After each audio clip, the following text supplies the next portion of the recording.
প্রতিষ্ঠিত কোন রাজনৈতিক দলের সম্পর্ক, এরা হচ্ছে যুগের আবু জাহেল।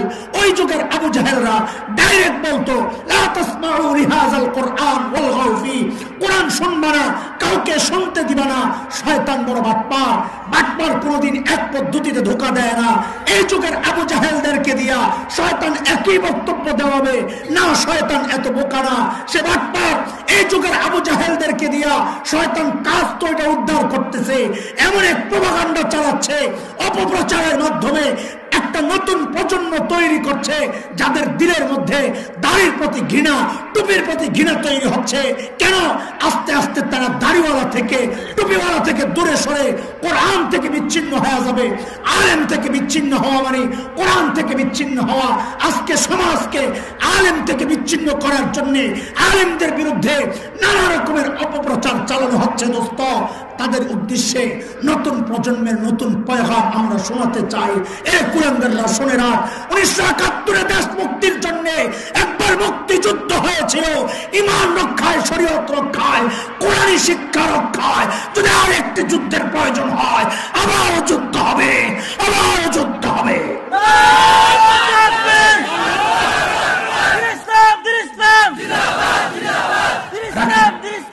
আল্লাহ কবুল করেন। বসে সব বিষয়ে ছাড় দেওয়া যাবে না। রাজি আছি মুসলমান?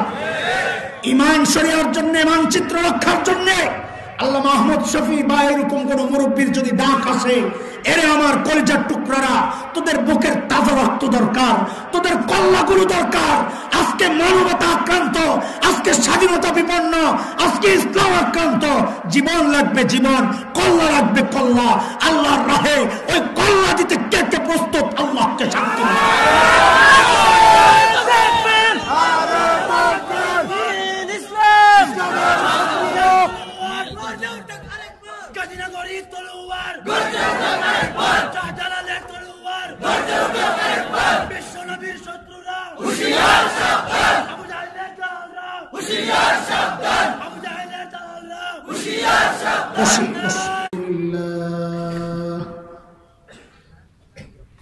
الحمد لله نحمده ونستعينه ونستغفره ونؤمن به ونتوكل عليه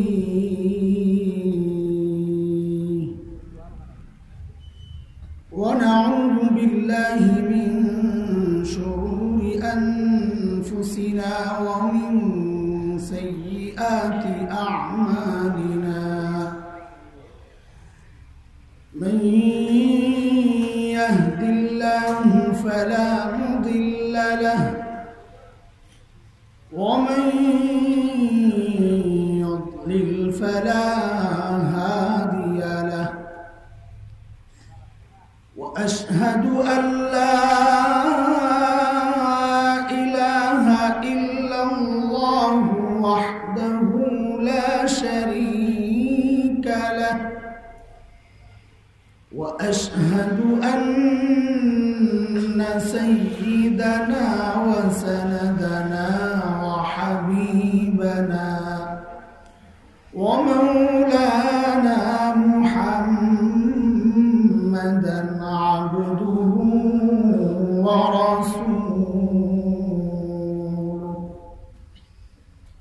اللهم صل على محمد وعلى آل محمد كما صليت على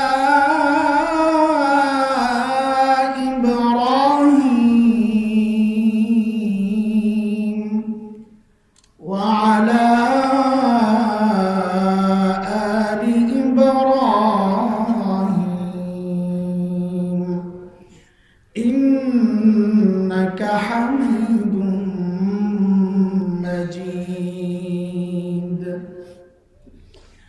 اللهم بارك على محمد وعلى آل محمد كما باركت على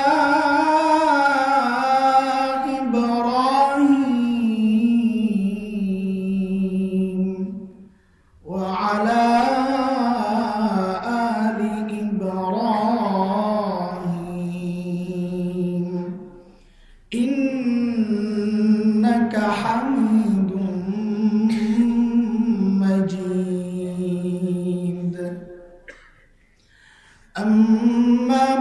فأعوذ بالله من الشيطان الرجيم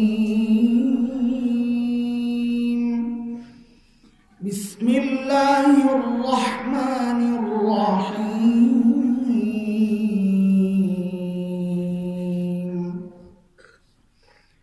وقال الذين كفروا لا تسمعوا لهذا القرآن والغوا فيه لعلكم تغلبون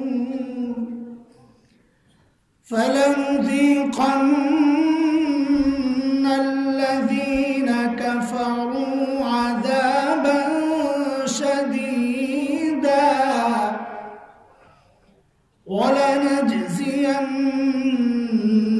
ولنجزينهم أسوأ الذي كانوا يعملون ذلك جزاء أعداء الله النار لهم فيها دار الخلد جزاء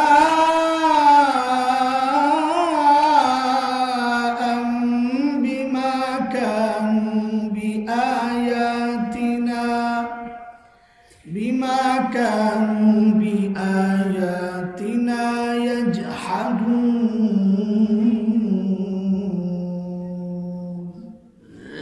آمنت بالله صدق الله العلي العظيم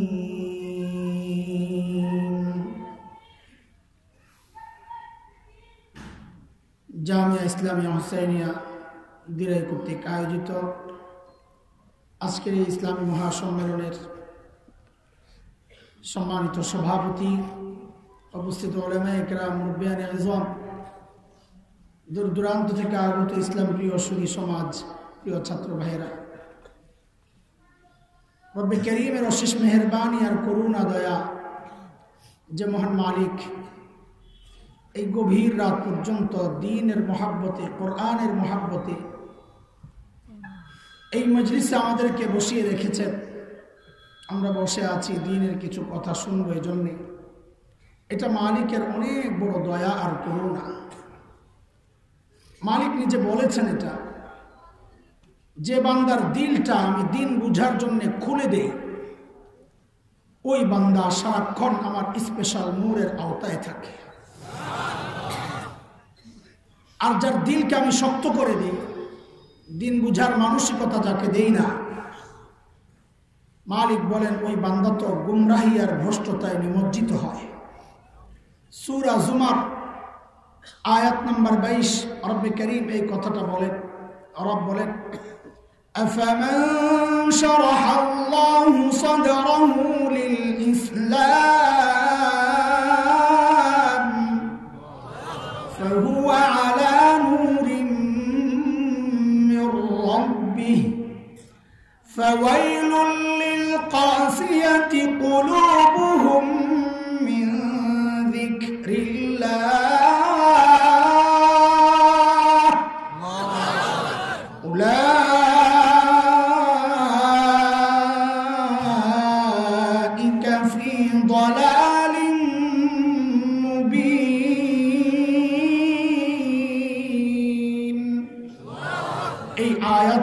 রব্বে করিম এই কথাটা বলেছেন। মুহতারাম হাজরিন, যে মহান মালিক এই নিয়ামতে আমাদেরকে ধন্য করলেন, ওই মালিকের শুকরিয়া আদায় করি, জবান খুলে প্রাণ খুলে কালিমাতুশ শুকর উচ্চারণ করি, আলহামদুলিল্লাহ।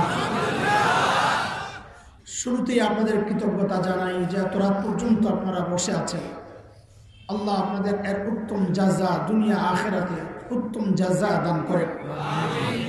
এবং আমাদের যে ভাই, আমাদের বড় ভাই হযরত, তার এই দ্বীনি প্রতিষ্ঠানে আমাকে দাওয়াত করে আমাকে সম্মানিত করেছেন, আল্লাহ যেন তার দুনিয়া আখিরাতের সম্মান বাড়াইয়া দেন, আমিন। মুহতারাম হাজরিন, সময়ের প্রেক্ষাপটে জরুরি কিছু কথা আপনাদেরকে শোনাতে চাই। সময়ের জরুরতগুলো মেটানোই সময়ের আলেমদের কাজ।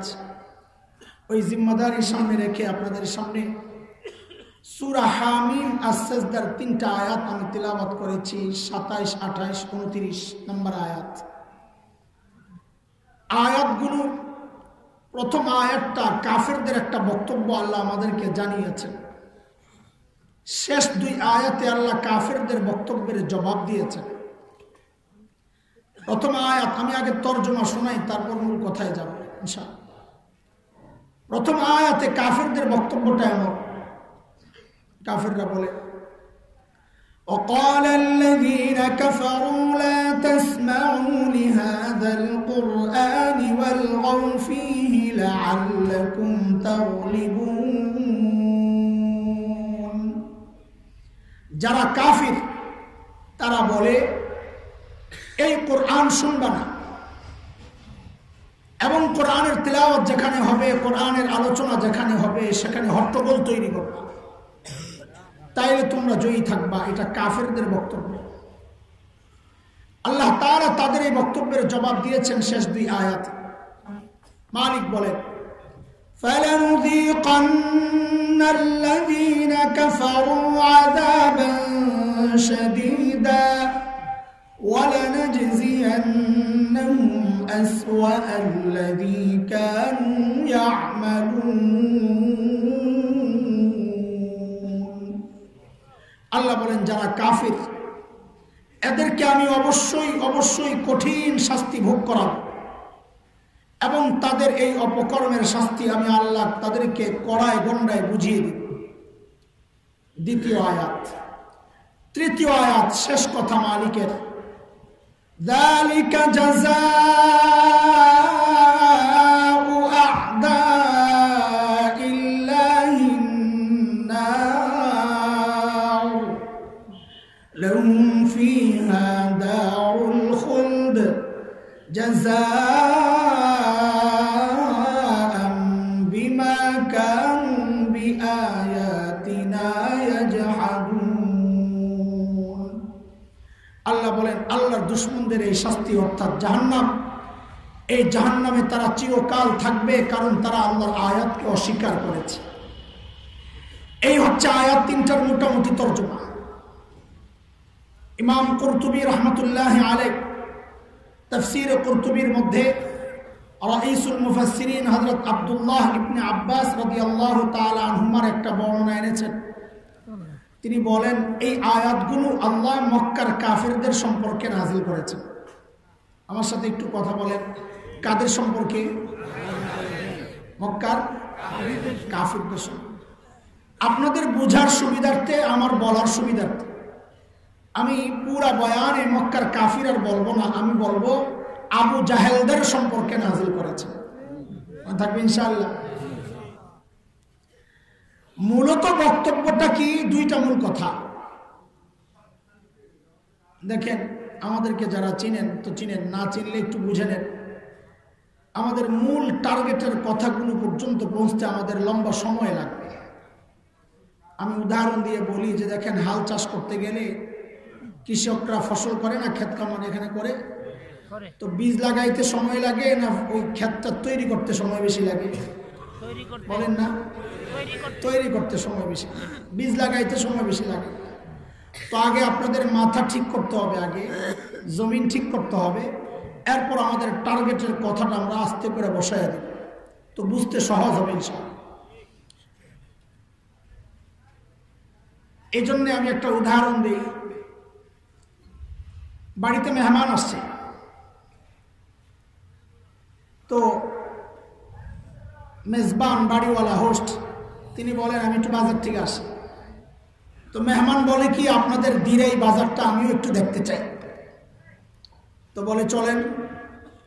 তো বাজারে গেছে, মেহমান একবার চালের দোকানে যায়, একবার ডালের দোকানে যায়, একবার গোশত, একবার মাছ। তো মেহমান বলে ভাই বাজার করবেন, আপনি এত দোকানে ঘুরেন কেন? তো মেজবান বাড়িওয়ালা বলে বাইরে বাজার করতে হইলে নানান দোকানে ঘুরে লাগবে, এটা তোমার বিষয় না। বাজারে অনেক অলিগলি আছে, তুমি আমার পেছনে পেছনে থাকো, নাইলে হারায়া যাবা। তোমার বিষয় হচ্ছে তুমি দেখো খানার টেবিলে খানা ঠিক আছে কিনা। আমিও আপনাদেরকে নিয়ে কিছুক্ষণ বাজারে ঘুরব, নানান দোকানে যাব। কেউ যেন এমনটা মনে না করে যে আগোছানো কোনো কথা, কোত্থেকে কই যায় বেড়ার কথার কোনো লাইন নেই, এমনটা যেন কেউ মনে না করে। আমি বাজার করব, আপনারা দেখবেন মূল কথায় খানা ঠিক আছে কিনা। এখন আমার সাথে একটু বাজারে চলে, একরকম কথা হবে না, নানান রকমের কথা, কিন্তু আমি বলে বলে যাবো যে আমি এখনো বাজারে আছি।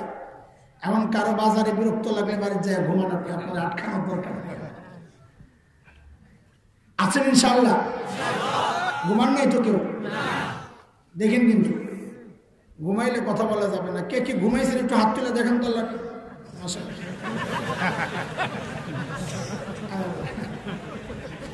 যারা যারা ঘুমাইছে এদেরকে উঠায় দেন।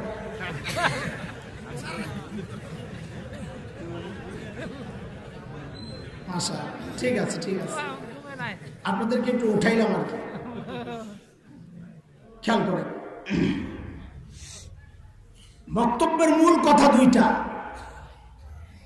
এক নম্বর কথা হচ্ছে কোরআন নিজে শুনবা না, দুই নম্বর কথা হচ্ছে কাউকে শুনতেও দিবা না। মূলত এই বক্তব্যটা ইবলিসের। কার? ইবলিস যুগের আবু জাহেলদেরকে দিয়া এই কাজটা করায়, মানুষকে কোরআন থেকে দূরে সরানোর জন্য। কারণ কি? এক নম্বর কথা, এক নম্বর বাজার। ইবলিসের চূড়ান্ত টার্গেট হচ্ছে বান্দাকে রব থেকে বিচ্ছিন্ন করা। আমি চেষ্টা করবো ইনশাআল্লাহ আমার প্রত্যেকটা কথাকে কোরআন দ্বারা সাজাতে। ইবলিসের চূড়ান্ত টার্গেট বান্দাকে রব থেকে বিচ্ছিন্ন করা, এটা ইবলিস নিজেই বলেছে, আল্লাহ আমাদেরকে জানাইছে। সূরা আরাফ আয়াত 16, 8 নম্বর পারা। হাফিজ কোরআন শরীফ যদি খোলেন তো 11 নম্বর পৃষ্ঠার 5 নম্বর লাইন ইবলিসের বক্তব্য। ইবলিস বলে, قال فبما أغويتني لأقعدن لهم صراطك المستقيم। আল্লাহ যাদের কারণে আপনি আমারে তাড়াইয়া দিছেন, আমি কিন্তু এদেরকে ছাড়ব না।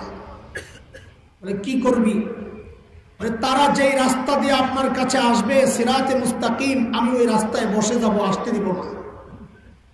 তো কি বোঝা গেল? ইবলিসের চূড়ান্ত টার্গেট হচ্ছে আমাকে আপনাকে আল্লাহ থেকে, রব থেকে বিচ্ছিন্ন করা। এক নম্বর বাজার শেষ। দুই নম্বর বাজার সদয়ের। এই চূড়ান্ত টার্গেট বাস্তবায়ন কিভাবে করে ইবলিস? আল্লাহ থেকে বান্দাকে বিচ্ছিন্ন কেমনে করে? বান্দাকে যদি কোরআন থেকে দূরে সরানো যায়, বান্দা অটোমেটিক মালিক থেকে বিচ্ছিন্ন হয়ে যায়। প্রমাণ সূরা রহমানের প্রথম 3 আয়াত একটু লক্ষ্য করেন, দেখেন এগুলো চেইনের কথা, একটার সাথে আরেকটা জোড়া লাগানো। এক মুহূর্তের জন্য আপনার মনোযোগ হারায়া যাবে, আপনি হারায়া যাবেন। ওই যে বাজারের কোন গলিতে ঢুকবেন, পরে আর আমারে খুঁজে পাবেন না। এখন আমার জামা ধরে রাখেন যেন হারায় না যায়। পুরা 100তে 100 মনোযোগ লাগবে আমাদের কথা বুঝতে। মনোযোগ শেষ হইলে কথা শেষ। উড়া ধুরা কথা বললে মনোযোগ লাগে না। লাইনের কথা একটার সাথে আরেকটা যুক্ত, একদম শেষ পর্যন্ত কথাগুলো লাইনে লাইনে আগাবে। ইবলিস জানে মানুষকে কোরআন থেকে দূরে সরাইতে পারলে মানুষকে রব থেকে বিচ্ছিন্ন করা যায়, কারণ এটা কোরআনের বক্তব্য থেকেই বোঝা যায়। সূরা রহমানের প্রথম 3টা আয়াত একটু লক্ষ্য করেন, আল্লাহ কি বলেন? 1 নম্বর আয়াত, আর রহমান আল্লামাল কুরআন খালাকাল ইনসান। কয় আয়াত? আয়াতগুলোর তরজমা শুনেন। 1 নম্বর রহমান আল্লাহ, 2 নম্বর যিনি কোরআন শিখালেন, 3 নম্বর যিনি মানুষ সৃষ্টি করলেন। আবার খেয়াল করেন, বুঝে বুঝে আগা। 1 নম্বর রহমান আল্লাহ, 2 নম্বর যিনি কোরআন শিখালেন, 3 নম্বর যিনি মানুষ সৃষ্টি করলেন। এবার আমার কথা বুঝে, আমি দুনিয়াতে আগে আসছি না আগে কোরআন শিখছি? বলেন, কথা বলেন। আপনাদের কেউ এমন আছেন যে মার পেটের থেকে কোরআন শিক্ষা আসছেন? তাইলে আপনি এসে এখানে বসেন, আজকে ওয়াজ বন্ধ, আপনাকে দেখি আমরা সবাই বড় বুজুর্গ। তাইলে মানুষ সৃষ্টির ব্যাপার আগে, কোরআন শিক্ষার ব্যাপার। বুঝে আসছে কথা? অথচ আল্লাহ তাআলা সূরা রহমানের প্রথম 3 আয়াত সাজাইছেন, মানুষ সৃষ্টির ব্যাপার আনছেন পরে, কোরআন শিক্ষার ব্যাপার আনছেন আগে। সিরিয়াল আকপিস কেন করলেন? মুফাসসিরিনে কেরাম এর অনেক জবাব দিয়েছেন। আমি 2টা জবাব দেওয়ার চেষ্টা করব ইনশাআল্লাহ। একটা আপনাদের বুঝার জন্য, আরেকটা আমাদের আলোচনাকে সামনে এগিয়ে নেওয়ার জন্য। প্রথম জবাব হচ্ছে, আল্লাহ আমাকে আপনাকে বলতে চাচ্ছেন, বান্দারে আমি তোমাদের কি আগে বানাইছি, কিন্তু তুমি সিরিয়ালে পরে কেন গেলা? কোরআন শিক্ষার ব্যাপার আগে কেন আসলো? আল্লাহ বলেন, এ মানুষ, তুমি নিজেকে মানুষ পরিচয় তখনই দিতে পারবা যখন আগে তুমি কোরআনী শিক্ষায় শিক্ষিত হবা, আর না হয় তুমি দেখতে মানুষ, আসলে মানুষ না। এই ব্যাখ্যার ব্যাখ্যা আবার তাসলিমার এক বক্তব্য থেকে আমরা বুঝেছি। তাসলিমা নাসরিনের নাম মনে আছে? এটা কি ভুলা যায়? তাসলিমার এক বক্তব্য থেকে আল্লাহর কালামের এই সিরিয়াল বুঝে আসছে। কেমনে? তাসলিমা তার এক বইয়ের মধ্যে লিখেছে, এই পেট আমার পেটের মধ্যে আমি যেখান থেকে খুশি সেখান থেকে বাচ্চা নিব। কার কি বলার আছে? আমরা বলি ভালোই বলছে। এর এই কথার কারণেই তো কোরআনের এই সিরিয়াল বুঝে আসছে। কারণ যেখান থেকে খুশি সেখান থেকে পেটের মধ্যে বাচ্চা নেওয়া, এটা তো মানুষের চরিত্র না, এটা তো কুত্তার চরিত্র। তাসলিমা বুঝায়া দিছে, আল্লাহর সিরিয়ালই ঠিক। আমি কোরআনী শিক্ষায় শিক্ষিত না হওয়ার কারণে আমি দেখতে মানুষ, আসলে মানুষটাই দেখো না, আমার মুখ দিয়ে কুত্তার কথা বের হয়। আল্লাহ বলেন, এই জন্য আমি কোরআন শিক্ষার ব্যাপার আনছি 2 নম্বরে, মানুষ সৃষ্টির ব্যাপার নিছি 3 নম্বরে।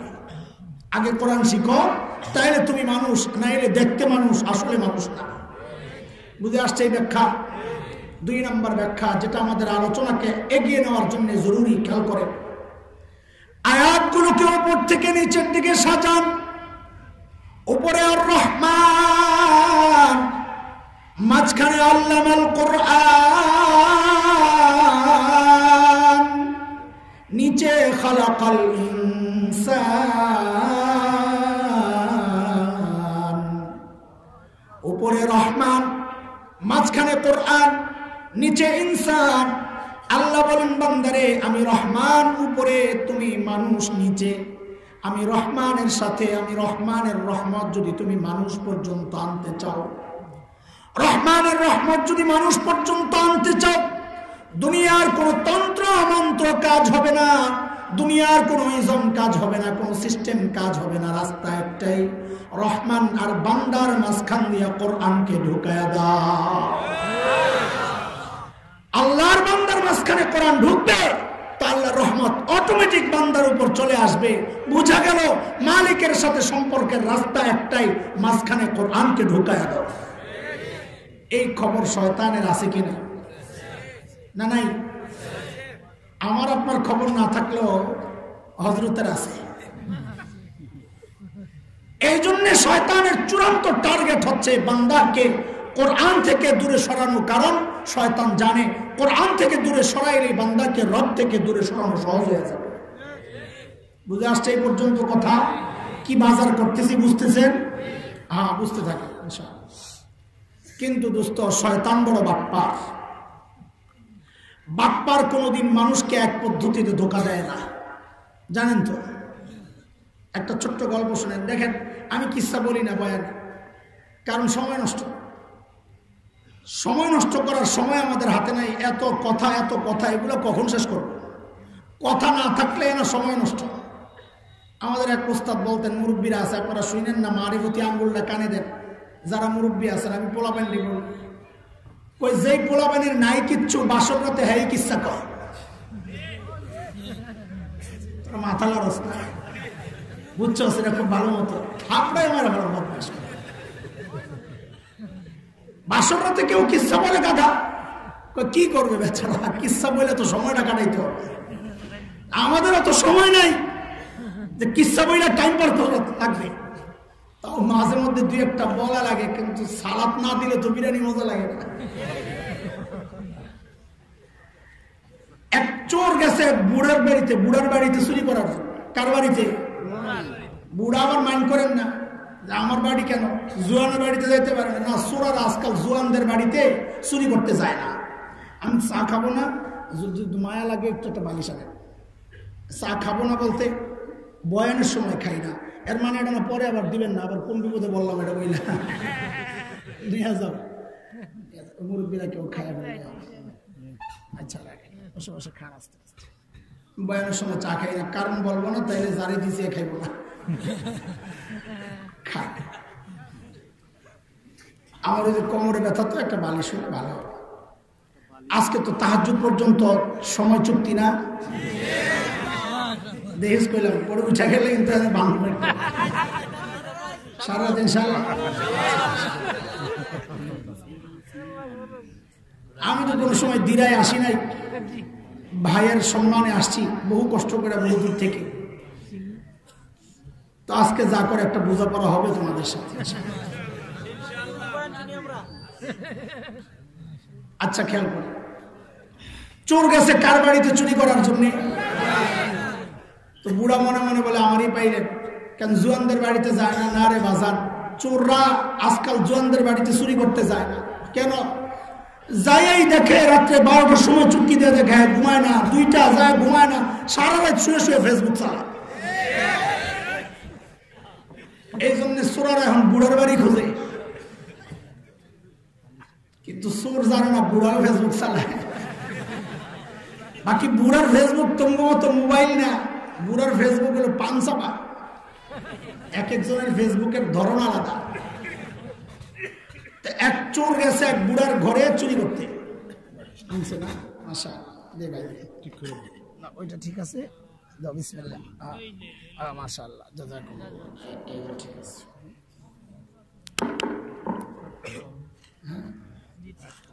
না ঠিক আছে, বাস আমার যা দরকার, কোমরে সাপোর্ট দাও, ওটা হয়ে গেছে। 3টা পর্যন্ত ঢাকা লাগবে, তো একটু জুত করে বসে।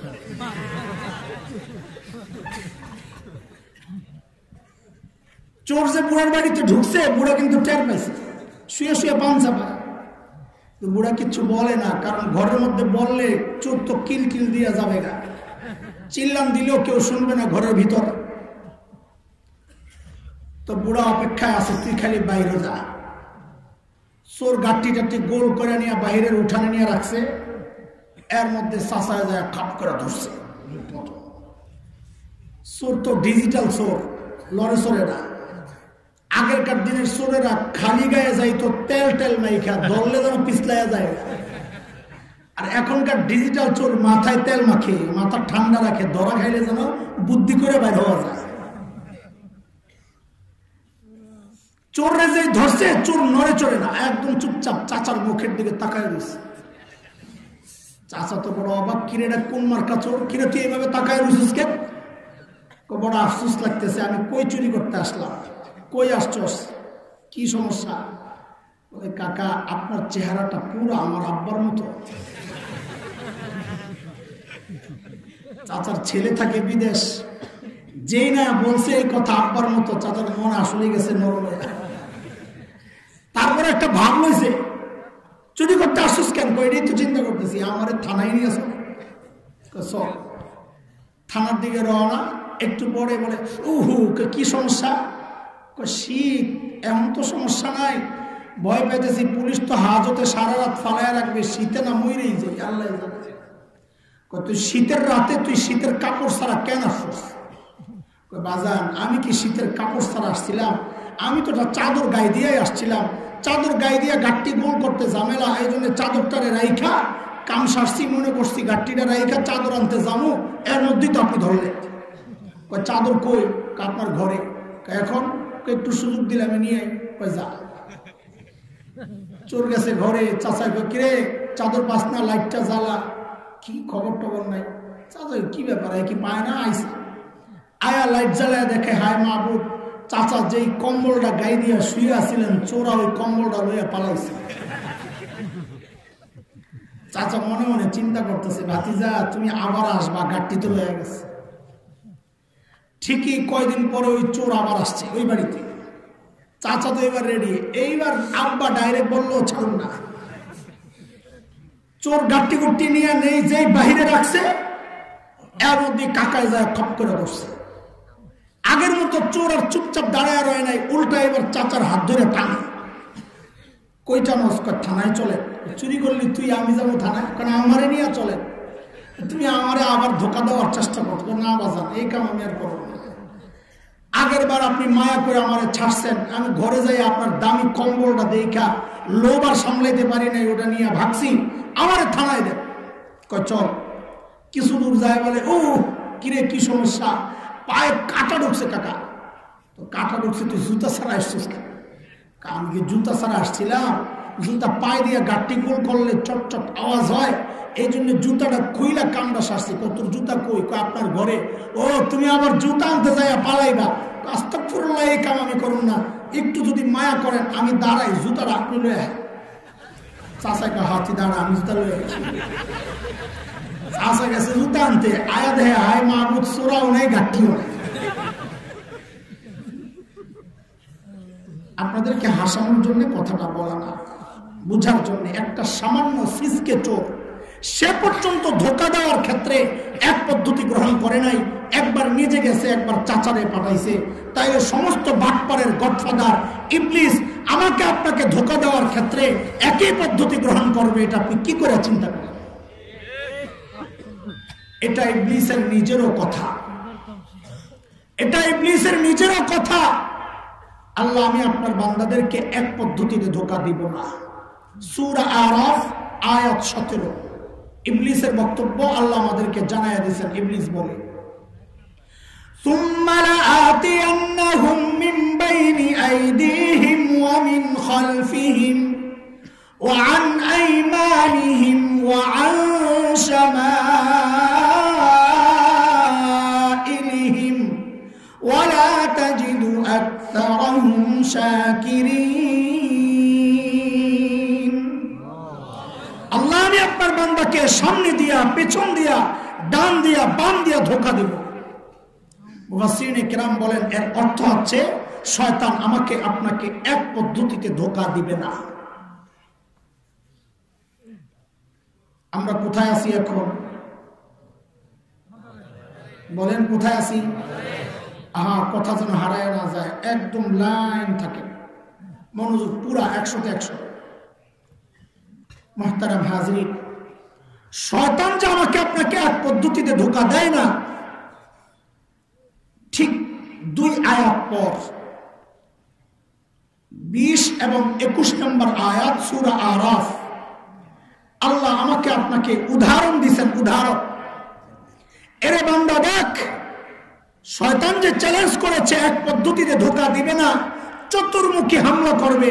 দেখ দেখ, আমি উদাহরণ দিয়ে দিলাম, তোদের বাবা মাকে ধোঁকা দেওয়ার ক্ষেত্রে শয়তান এক পদ্ধতি গ্রহণ করে নাই, 4-4টা পদ্ধতি গ্রহণ করে তারপর বাবা আদম আর হাওয়াকে ধোঁকা দিয়েছে শয়তান।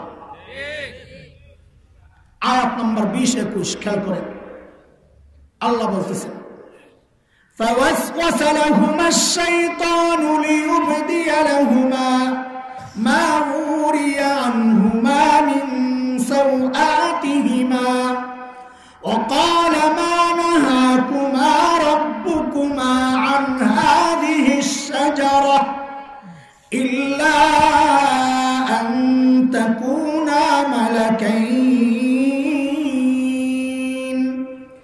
أو تكونا من الخالدين وقاسمهما إني لكما لمن الناصحين। কয় পদ্ধতি? এই কথা বলেন, কয় পদ্ধতি?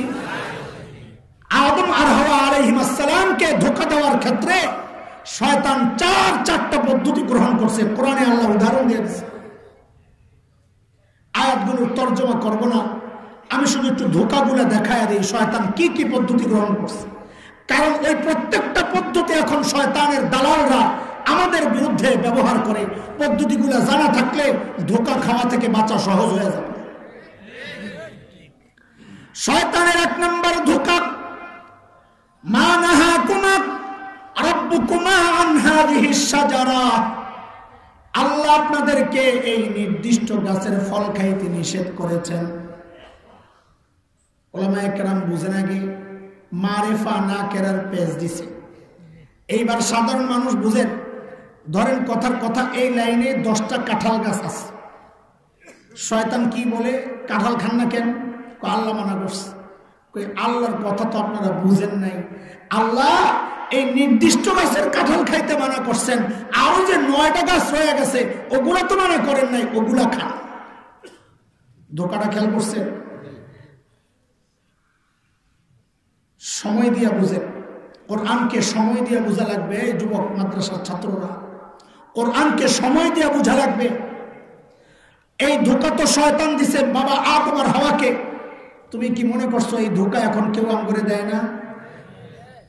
আদম হচ্ছেন নবী, খেয়াল করে, আদম হচ্ছেন নবী।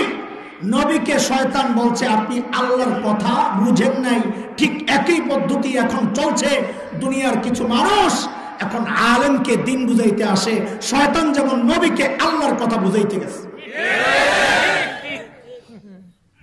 যারা আলেমকে দিন শিখাইতে চাও, আমরা নিশ্চিত বলে দেই এই তরিকার পদ্ধতি হচ্ছে শয়তানের। শয়তান নবীকে আল্লাহর বক্তব্য শিখাইতে আসছে। এই জন্য বললাম কোরআনকে হাল দিয়া বুঝো। শয়তান যখন দেখলো 1 নম্বরে কাজ হয় নাই, এইবার মারল 2 নম্বরটা, ইল্লা আন তাকুনা মালাকাইন।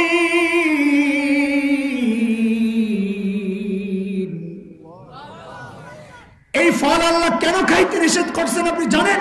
কেন বের করে? কেন বলে ফল খাইলে আপনারা ফেরেশতা হয়ে যাবেন, এটা আল্লাহ চান না। খান খান। খেয়াল করেন কি মারাত্মক ধোঁকা, খেয়াল করেন। বুঝা লাগবে, এগুলা বুঝা লাগবে। ফেরেশতা হইলে সমস্যা কি? আদম ফল খাইয়া যদি ফেরেশতা হইতেন সমস্যা কি? আরে সমস্যা আছে। আহলুস সুন্নাহ ওয়াল জামাতের আকীদা হচ্ছে সমস্ত নবীদের মর্যাদা ফেরেশতার চেয়ে উঁচা। আদম নবী কিনা? কথা বলে না তো। আদমের মর্যাদা তো ফেরেশতার উপরে, তো আদম ফল খায়া নিচে নামবেন কোন দুঃখে? ধোকা বুঝছেন? সেম ধোকা এখন আমাদেরকে কেউ কেউ দিতে চায়। খেয়াল করেন, সেম ধোকা এখন আমাদেরকে দিতে চায়। কি? কওমি মাদ্রাসার শিক্ষা সিলেবাস সংস্কার করা দরকার। এক গ্রুপ আওয়াজ উঠাইছে জোরে সোরে, ঢুকায়া সংস্কার করবে। কি করবে? বলে আধুনিক শিক্ষা ঢুকাও, ইংরেজি ঢুকাও, বিজ্ঞান ঢুকাও। কেন? কারণ এই সিলেবাস পড়ে আলেম ডাক্তার হইতে পারবে না, এই সিলেবাস পড়ে আলেম ইঞ্জিনিয়ার হতে পারবে না। এর মুসলমান খুব সূক্ষ্ম ষড়যন্ত্র। খেয়াল করে, মাদ্রাসার ছাত্র কেউ কেউ পটে যায় যে হ্যাঁ কথা তো ঠিক, আমি আমাদের এই আকাবির আস্তাবদের রেখে যাওয়া সিলেবাস পড়ে আমি তো ডাক্তার হতে পারুম না, আমি তো ইঞ্জিনিয়ার হতে পারুম না। তারা আমাদেরকে ডাক্তার বানাইতে চায়, ইঞ্জিনিয়ার বানাইতে চায়। তুমি কি মনে করছো আমার সম্মান বাড়াইতে চায়? আরে না। নবী বলেছেন খায়রুকুম মান তাআল্লামাল কুরআন ওয়া আল্লামা, যে কোরআনের ছাত্র, কোরআনের শিক্ষক, তার মর্যাদা সর্বোচ্চ। এর নিচের মর্যাদা ডাক্তার, এর নিচের মর্যাদা ইঞ্জিনিয়ার। আল্লাহ আমাকে সর্বোচ্চ মর্যাদায় রাখছেন, আমি নিচে নামবো কোন দুঃখে? ঠিক শয়তান যেমন আদম নবীকে ফেরেশতা বানানোর চক্রান্ত কইরা সম্মানের জায়গা থেকে নিচে নামাইতে চাইছে, এই সমাজ কেউ কেউ আমাদেরকেও ওই সম্মানের জায়গা থেকে নিচে নামাইতে চায়। কেউ কেউ মনে করবে হ্যাঁ সমস্যা কি? ডাক্তার হইলে কোনো সমস্যা নাই, ইঞ্জিনিয়ার হইলে কি সমস্যা? কোনো সমস্যা নাই। ডাক্তার ইঞ্জিনিয়াররা রাগ করেন না, আমি মাফ চাই, মাফ চাই। আপনাদের পেশার কাছে আমরা মুহতাজ। কিন্তু আমাদের একটা প্রশ্ন, কতদিন আপনারা এই বক্তব্য দিচ্ছেন যে মেডিকেল কলেজের শিক্ষা সিলেবাস সংস্কার কইরা ওখানে কোরআন হাদিস ঢুকাও কেন? বলে একজন ডাক্তার আলেম হয়ে বের হবে। ওইটা তো বলো না। আলেমকে ডাক্তার বানাতে চাও, কেন ডাক্তারকে আলেম বানাও? আমাদের আলেমের জরুরত। ডাক্তার অনেক আছে, বহু ডাক্তার বেকার ঘুরে। আর ডাক্তার দরকার নাই, ওগুলোর আগে চাকরি দাও। আমরা হক্কানি বড় আলেম, মাহের আলেম, যোগ্য আলেম পাই না। আমাদের আরো যোগ্য আলেম দরকার। আমাদের মেধাবী ছেলেদেরকে আমরা ডাক্তার হতে দিব না, মেধাবী ছেলেকে ইঞ্জিনিয়ার হতে দিব না। তোমার ডাক্তার তুমি হও, তোমার ইঞ্জিনিয়ার তুমি হও। হ্যাঁ, তোমরা দিন শিখা, তোমরা এলেম শিখা, ডাক্তার আলেম ওই জায়গায় বানাও। এখানে আলেমকে ডাক্তার বানানোর দরকার নাই। যারা আলেমকে ডাক্তার বানাইতে চায়, শয়তান যেমন নবীকে ফেরেশতা বানাইতে চাইছে, তারাও আলেমকে ডাক্তার বানায়া মর্যাদার থেকে নিচে নামাইতে চায়। মনে করছো কিচ্ছু বুঝি না? হাল দিয়া কোরআন বুঝো। শয়তান যখন দেখলো 2 নাম্বার ধোকায় কাজ হয় নাই, এইবার মারলো 3 নাম্বারটা। কয়টা? আও তাকুনা মিনাল খালিদিন।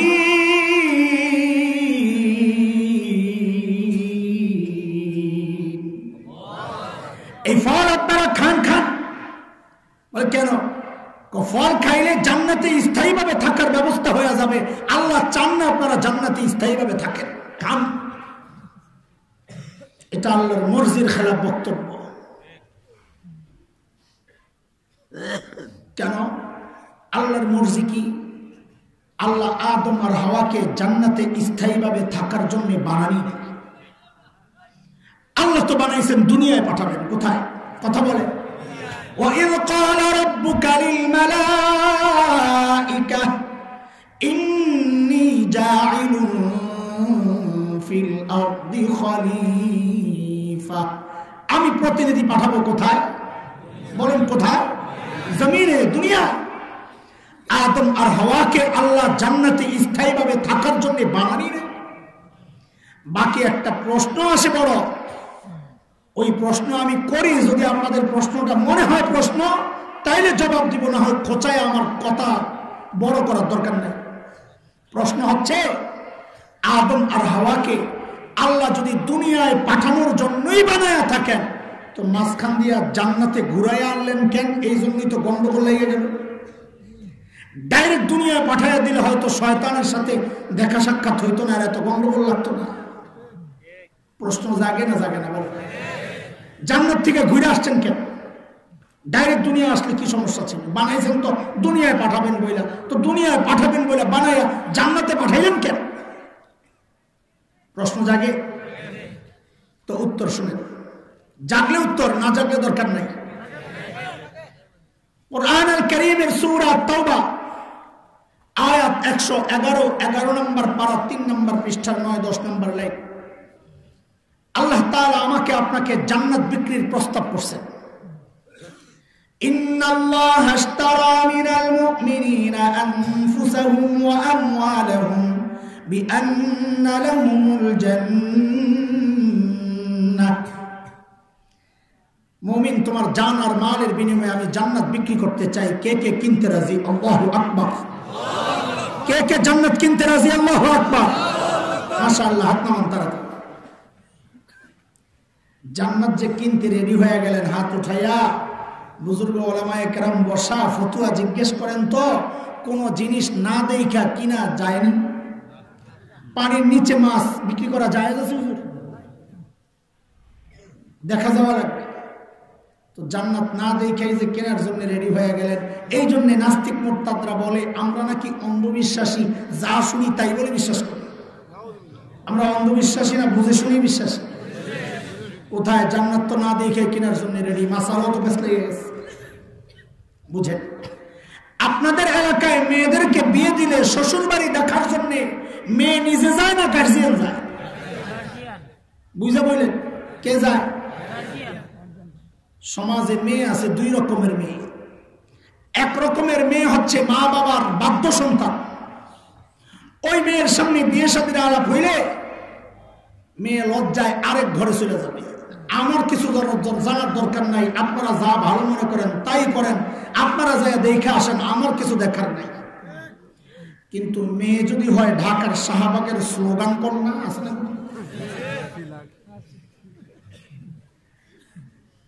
স্লোগান কন্যারা বলবে না আমার খোঁজখবর লই আইতে, পরীক্ষা করে আইতে, তুমগো দেখাই যথেষ্ট না। আমি জিজ্ঞেস করি, আপনারা মা বাবার বাধ্য সন্তান না অবাধ্য সন্তান? তাইলে বুঝেন এইবার আল্লাহ আদম আর হাওয়াকে ডাইরেক্ট দুনিয়ায় না পাঠাইয়া জান্নাত থেকে কেন ঘুরে আনছেন? কিয়ামত পর্যন্ত নাস্তিক মুরতাদদের জবান বন্ধ করে দিয়েছেন। মুমিনরা জান্নাত না দেখেই কেনার জন্য রেডি হয় নাই। মুমিনরা মা বাবার বাধ্য সন্তান। আমাদের বাবা আদম জান্নাত দেখছেন, আমাদের মা হাওয়া জান্নাত দেখছেন, আমাদের দেখার দরকার নাই। শয়তান যখন দেখলো 3 নাম্বারটাও কাম হয় না, এর কাম হচ্ছে একটার পরে একটা, এইবার ধোকা মারছে 4 নাম্বার। 4 নাম্বারটা ঠিক 4 নাম্বার ধোকাটা এখন আমার নেতারা রপ্ত করছে। নির্বাচন আসলে দেখবেন বহু আল্লাহর বান্দা টুপি টাপি লাগাইয়া হাসান বসরি হয়ে যায়, আবার অনেকে হিজাব টিজাব লাগাইয়া রাবেয়া বসরি হয়ে যায়। কথা বলেন না? শিখছে কার থেকে? সাহস করে বলেন, শিখছে কার থেকে? শয়তান থেকে। শয়তান যখন দেখে সব চক্রান্ত ফেল, তখন শয়তানের তরিকা এটা দিনদারকে দ্বীনি লেবাসে ঢোকা দাও। ঠিক এই কাজটাই শয়তান করেছে। শয়তান কয়, আমারে আপনারা ভুল বুঝতেছেন না, আমি ইমানদার মানুষ, আল্লাহর কসম খায় কই আমি আপনাদের হিতাকাঙ্ক্ষী। আল্লাহর কসম দিনদাররা খায় না, যে আল্লাহকে মানে না সে খায়। আরে আল্লাহর কসম, মানুষ আল্লাহকে মানলে আল্লাহর কসম খায় না, যে মুরতাদ সে আল্লাহর কসম খায়, যে নাস্তিক আল্লাহর কসম খাবে? শয়তান হুজুর সাইজা গেল, কি বইলা? ওয়াকাসামাহুমা, 4 নম্বর ধোঁকা।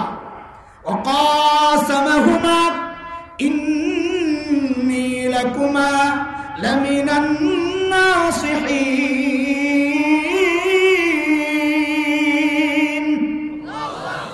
আল্লাহর কসম খায়া বলি আমি আপনাদের হিতাকাঙ্ক্ষী, আমারে ভুল বুঝেন না। আল্লাহর কসম খায়া হুজুর হয়ে গেছে। আমরাও বলি শয়তান যার হিতাকাঙ্ক্ষী তার দুশ্মন লাগে না। ভারত আমেরিকা যার বন্ধু তার শত্রু লাগে না। কথা মনে রাখো। এগুলা বললে অনেকের কলিজায় আগুন ধরে, কিন্তু আমাদের চোখ খোলা, টিনের চশমা পরে এই সমাজে বাস করি না। বিবেককে কারো কাছে বন্ধক দেই নেই। সত্য যেটা চোখে পড়ে এটা বলবোই, কি হবে হবে, মালিক জানে।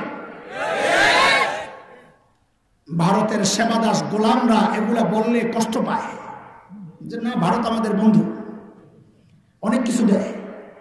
কি দেয় জানো? আরেকটা গল্প শুনবি তোরা? মুফতি আমিন রহমতুল্লাহ আলাই মুজাহিদ মিল্লাত এই গল্পটা বলতেন। ভারত আমাদের কোন মার্কা বন্ধু?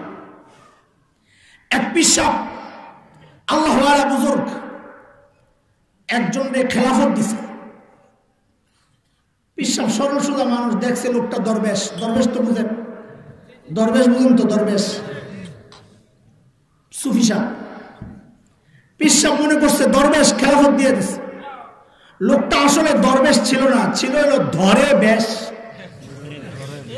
কি ছিল? ধরে বেশ। বেশ ধরছে, দরবেশ নাকি ধরে বেশ। পিসাব তো মনে করছে দরবেশ, দিছে খেলাফত। এত এলাকায় যায় কালো মুরগি আর কালো ছাগলের ব্যবসা শুরু করছে। বুঝেননি এটা? কালো মুরগি কালো ছাগলের ব্যবসা বুঝেন? বুঝেন নাই। একজন আসছে, হুজুর পেটে ব্যথা। তো হুজুর বুঝছে এটা কাস্টমার ছোট, তো বলে একটা কালো মুরগি লাগবো, 203 টাকা লাগবে।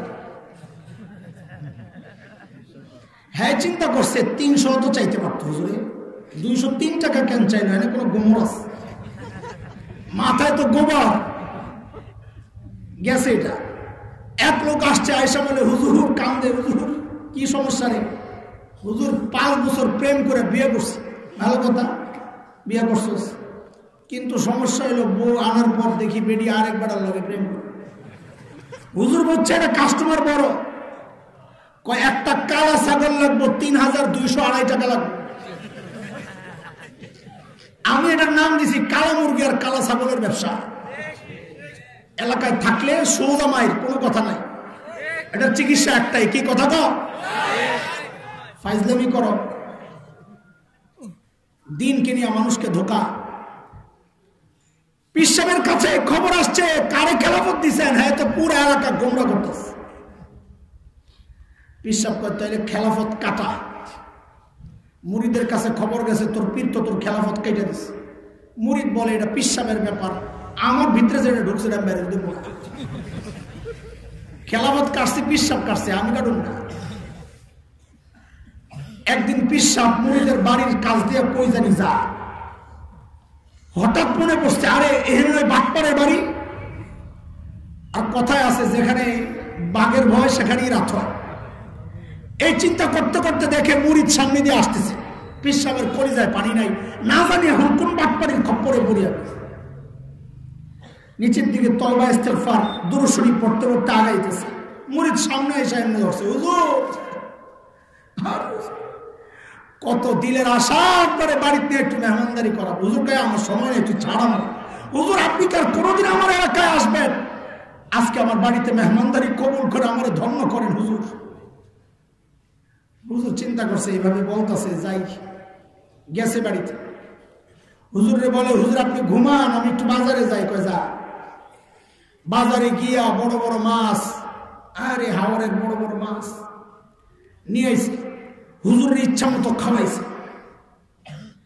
বিদায়ের সময় হুজুরে 10,000 টাকা হাদিয়া দিছে।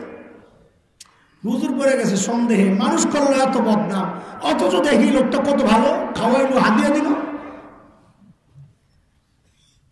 গাট্টিটা মুরিদের কান্দে, হুজুর হাটে আর চিন্তা করে গাট্টির ভিতরে আছে 40,000 আগের টাকা, মুরিদ দিল 10,000 হাদিয়া, হইল কত 50। বাড়িতে একটা কাঁচা টয়লেট আছে, যাই এটারে পাকা করুন 50,000 দিয়া, কয় গাড়ি ইট লাগবে, কয় গাড়ি বালু, কয় বস্তা সিমেন্ট, হিসাব করতেছে, হিসাব মিলাইতেছে হুজুর। এর মধ্যে হুজুরের মাথায় একটা চিন্তা আসলো, টাকাটা 2 জায়গায় সমস্যা, এক জায়গায় করলে ভালো, গাট্টিতে 40 পকেটে 10। মুরিদের কয় গাট্টিটা দিয়ে তুই যা, তো মুরিদ তো চাইতেছি এটা কোন রকম বিদায় করো কাপড়। গাট্টি দিয়ে যখন হুজুরের বিদায় করছে, হুজুর একটু দূরে যায় এক গাছতলায় বৈশা গাট্টি খুলছে, খুললে দেখে হায় মাহবুব গাট্টির ভিতরে 40,000 যে আসিল ওটা না। মুরিদ কি করছে, হুজুরে ঘুম পাড়াইয়া গাট্টি খুললে 40,000 বাইর করছে, বাইর করে 10,000 দিয়ে বাজার করছে, হুজুরে দিছে হাদিয়া 10,000, 20,000 মেরে দিছে। তুমি মনে করো ভারত আমাকে হালুয়া খাওয়ায়, আরে দোস্ত আমার রক্ত চুষে চুষে 10,000 খাওয়ায়, 10,000 হাদিয়া দেয়, 20,000 মাইরা দেয়। এরা হইলো আমাদের ওই মার্কা বন্ধু। বুঝে আসছে কথা? আমি বেশি বাজার করলে আপনারা খিদায় কষ্ট পাবেন, চলেন খাওয়ার টেবিলে জায়গা, বাজার করা শেষ। তবে কি বাজার করলাম এটা আবার একটু রিভিউ দিই আপনাদেরকে, কি বাজার করলাম, কি বুঝলেন এতক্ষণের কথা? 2টা মৌলিক কথা ফুটে উঠছে লম্বা আলোচনায়। মূল কথা 2টা মৌলিক কথা, মুসলমান খেয়াল করেন, 2টা মৌলিক কথা। 1 নম্বর কথা হচ্ছে শয়তানের চূড়ান্ত টার্গেট হচ্ছে বান্দাকে কোরআন থেকে দূরে সরাইয়া মালিক থেকে বিচ্ছিন্ন করা, 1 নম্বর কথা। 2 নম্বর কথা হচ্ছে শয়তান বড় বাটপার, বাটপার কোনোদিন মানুষকে এক পদ্ধতিতে ধোঁকা দেয় না। শয়তান ওই যুগের আবু জাহেলদেরকে দিয়া কোরআন থেকে দূরে সরানোর এক পদ্ধতি গ্রহণ করেছিল। আপনি মনে করেন না এই যুগের আবু জাহেলদেরকে দিয়াও একই পদ্ধতিতে আমাকে আপনাকে কোরআন থেকে দূরে সরাবে না। এই যুগে পদ্ধতি ভিন্ন, কাজ একটাই, কোরআন থেকে দূরে সরানো, কিন্তু পদ্ধতি ভিন্ন। সময়ের একজন আলেম হিসাবে আপনাদের চোখে একটু আঙ্গুল দিয়ে দেখায়া দিতে চাই, এই যুগে শয়তান কোন কোন পদ্ধতিতে আমাকে আপনাকে কোরআন থেকে দূরে সরাইতে চায়। এটা হচ্ছে আজকের আলোচ্য বিষয়। বুঝছেন নি কথা? খাইতে বসেন, এবার হাত মুখ ধুয়ে আসেন, খানার টেবিলে আসেন, মূল কথায় চলে যায় ইনশাআল্লাহ। কষ্ট হইতেছে? জি না বলেন কেন? বলেন জি, বলেন জোরে বলেন। আরে কাজ আছে খামা খানা, বলেন জোরে বলেন। আমার কথাটা একটু মানেন, বলেন কষ্ট হইতেছে? হ্যাঁ জি জি কষ্ট হচ্ছে, বলেন জি। জি এর দুইটা ফায়দা। এক ফায়দা হচ্ছে সোহেব ভাই বুঝুক কষ্ট হইতেছে, বলেন তাড়াতাড়ি করেন, এই এক ফায়দা। আর এক ফায়দা হচ্ছে আল্লাহ চান বান্দার কষ্টটা বান্দা প্রকাশ করুক, তাহলে রহমত আসবে। আপনি কষ্ট পাইতেছেন না তো সব পাইবেন কিসের? আল্লাহ আমি কষ্ট পাইতেছি, এটা নবীদের সুন্নাহ। হযরত আইয়ুব আলাইহিস সালাম আক্রান্ত হয়েছেন, তিনি বলেন না আল্লাহ আমার কোনো কষ্ট হয় না। কি বলেছেন? রব্বি আন্নী মাসসানিয়াদ দুররু ওয়া আনতা আরহামুর রাহিমিন। আল্লাহ বড় বিপদে আছি, আপনি আরহামুর রাহিমিন।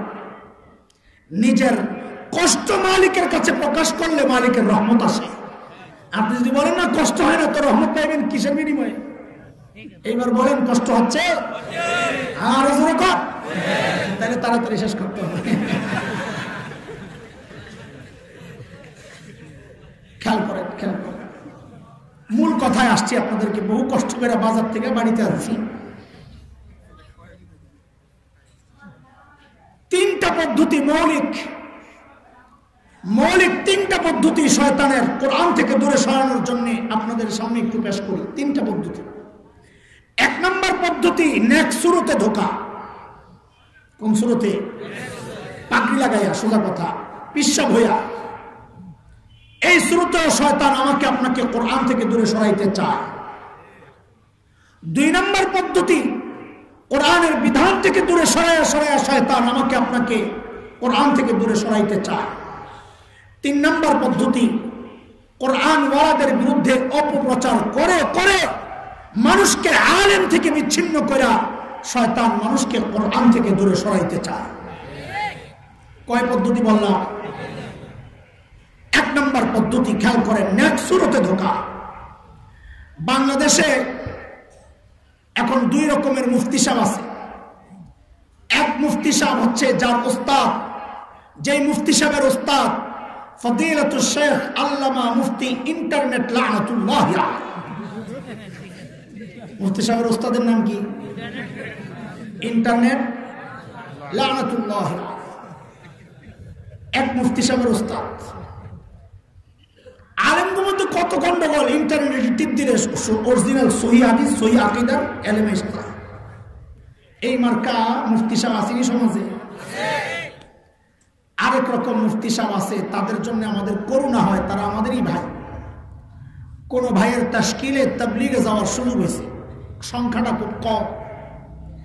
আইসাই বড় জুব্বা, পাগড়ি টাগড়ি লাগাইয়া, এখন আমির সাহেব যা বলে তাই, আলেম কি বললো ওইটার হিসাব নাই, আমির সাহেবেরটাই ঠিক। এটা হলো আরেক নতুন মুফতি।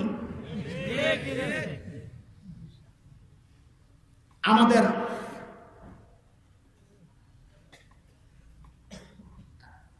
গোপালগঞ্জের নাসিরউদ্দিন সাহেব হুজুর বড় সুন্দর কথা বলেছে। মাওলানা তিন রকমের। একটা হচ্ছে মিস্টার মাওলানা, যেগুলো উস্তাদ হলো ইন্টারনেট লানাতুল্লাহ। আরেকটা হলো জুব্বা টুব্বা লাগাইয়া হঠাৎ করে এসে ফতুয়া দেয়, কয়টা হলো হঠাৎ মাওলানা। আরেকটা হলো হজরত মাওলানা। কয় রকম মাওলানা বেরিল? হজরত মাওলানা, মিস্টার মাওলানা, হঠাৎ মাওলানা। এই মিস্টার মাওলানার হঠাৎ মাওলানাদের দৌরাত্মে সমাজ আমরা বড় বিব্রত। তাদের থেকে এখন নতুন একটা ফতুয়া প্রসব তারা করেছে। মুসলমান খেয়াল করে, ফতুয়াটা কি? ফতুয়াটা হচ্ছে কোরআন অর্থ না বুঝে পড়লে সওয়াব হয় না। এটা একটা উদাহরণ যে নেক্সট শুরুতে কেমনে ধোকা দেয়। আরো অনেক উদাহরণ আছে, একটা উদাহরণ দিচ্ছি। কোরআন অর্থ না বুঝে পড়লে সওয়াব হয় না তাদের ফতুয়া। আমি আপনাদেরকে জিজ্ঞেস করি, সওয়াব হয় কি হয় না? দলিল আমাদের উলামায়ে কেরামের কাছে হাজারো দলিল আছে, আমাদের ওস্তাদদের কাছে হাজারো দলিল আছে। আপনারা সাধারণ মানুষ একটা সহজ সরল দলিল শোনেন। আল্লাহর হাবিব বলেন, মান ক্বারা হারফাম মিন কিতাবিল্লাহ ফালাহুল হাসানাহ ওয়াল হাসানাতু বিআশরি আমসালিহা। নবী বলেন, কেউ যদি কোরআনের একটা অক্ষর পড়ে আল্লাহ তাআলা তার আমলনামায় 10টা নেকি লিখে দেন। অক্ষর একটা, নেকি কয়টা? বলেন, জোরে বলেন। অক্ষর একটা। আল্লাহর হাবিব বলেন,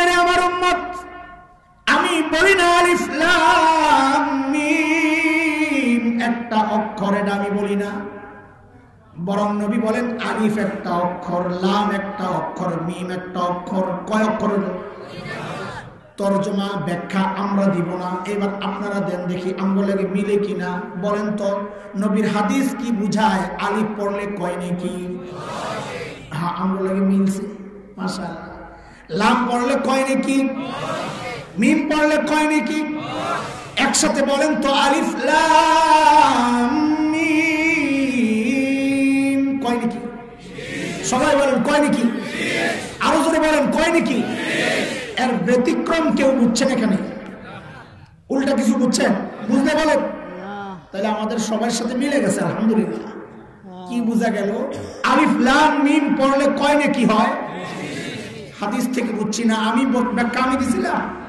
এই ব্যাখ্যাটা কে দিছে? আরে আপনারা দিছেন, রসুল তো বলছেন। রসুলের বক্তব্যের ব্যাখ্যা আমি দিছিলাম। আলিফ লাম মিম পড়লে 30 নেকি হয়, আমি বলছি না আপনারা বলছেন?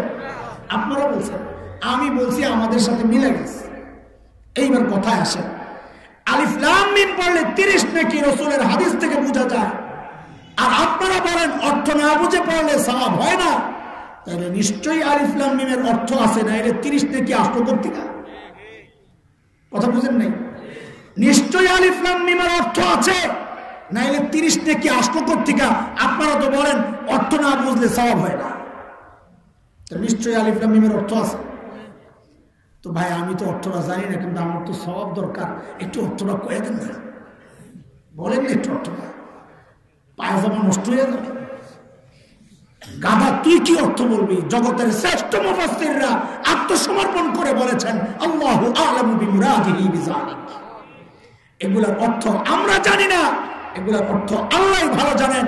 অর্থ জানি না, অথচ নবী বলেন 30 নেকি। বুঝা গেল অর্থ না বুঝে পড়লেও সওয়াব হয়। বলে হুজুর এই ফতোয়া দিয়া কোরআন থেকে কেমনে দূরে সরায়? আমরা তো বুঝতেছি এই ফতোয়া দিয়া কোরআনের সাথে আরো লাগাইতে চাইতেছি, যে কোরআন পড়ো, অর্থ সহ পড়ো, তো ভালো। হ্যাঁ, এখানেই আপনার সাথে আলেমের পার্থক্য। আপনি বুঝেন ভাষা ভাষা, আলেম বুঝে গভীর একটা। সাধারণ মানুষ যখন আলেম থেকে বেশি বুঝে, মনে রাখেন বুঝবেন তার পতনের সময় আসছে। উদাহরণ শুনবেন, সময় আছে তো নাকি? এক লোক আলেম দেখতে পারত না, আলেম দেখলে এর চুলকানি শুরু হইত।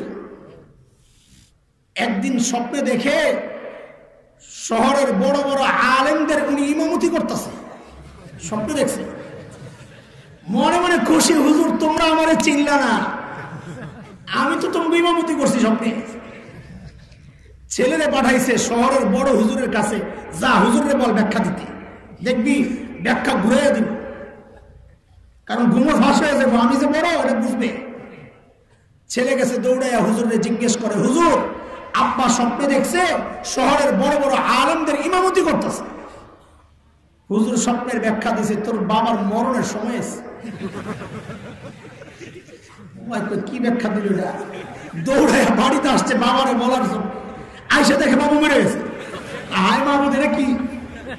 আবার দৌড়ে গেছে হুজুরের কাছে, হুজুর কি ব্যাখ্যা দিলেন? কি ব্যাখ্যা? বাবা তো মরে গেছে, ঠিক তো আছে ব্যাখ্যা, ওই হিসাব তো মিলাইতে পারি না। এবার বুঝ, কোন সাধারণ মানুষ যদি দেখে আলেম তার পিছনে নামাজে, কখন নামাজে আলেম তার পিছনে, এটার মানে হচ্ছে আলেম তার সামনে রেখা জানাজা পড়তেছে। সাধারণ মানুষ নামাজে আলেমের সামনে কখন দাঁড়ায়? লাশ লাশ জানাজা পড়া হচ্ছে, সবাই পিছনে, সবাইরে দেখছে তো, সবাই পিছনে, তুই সামনে, মানে কি তোর জানাজা? পাবলিক যখন আলেমের আগে যায় তো বোঝা যাবে তার মরণের সময় হয়েছে, পতনের সময় হয়েছে।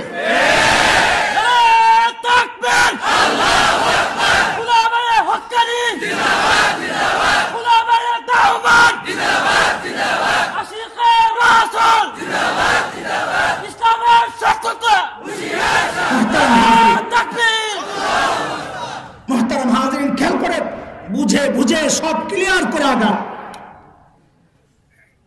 বলে হুজুর এই ফতোয়া দিয়া উম্মতকে তো আরো দিনের সাথে লাগানো হচ্ছে। তো বলছিলাম তুমি বুঝো ভাষা ভাষা, আলেম বুঝে গভীর থেকে।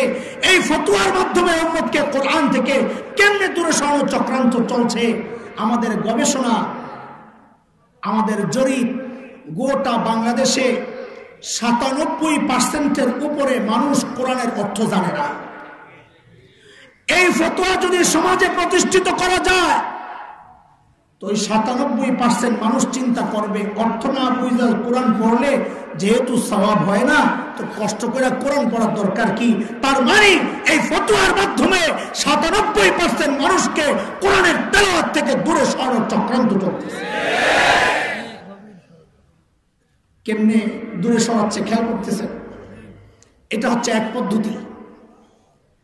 আরেক পদ্ধতি হচ্ছে কোরআনের বিধান থেকে আমাকে আপনাকে দূরে সরাইয়া মালিক থেকে বিচ্ছিন্ন করার নতুন চক্রান্ত।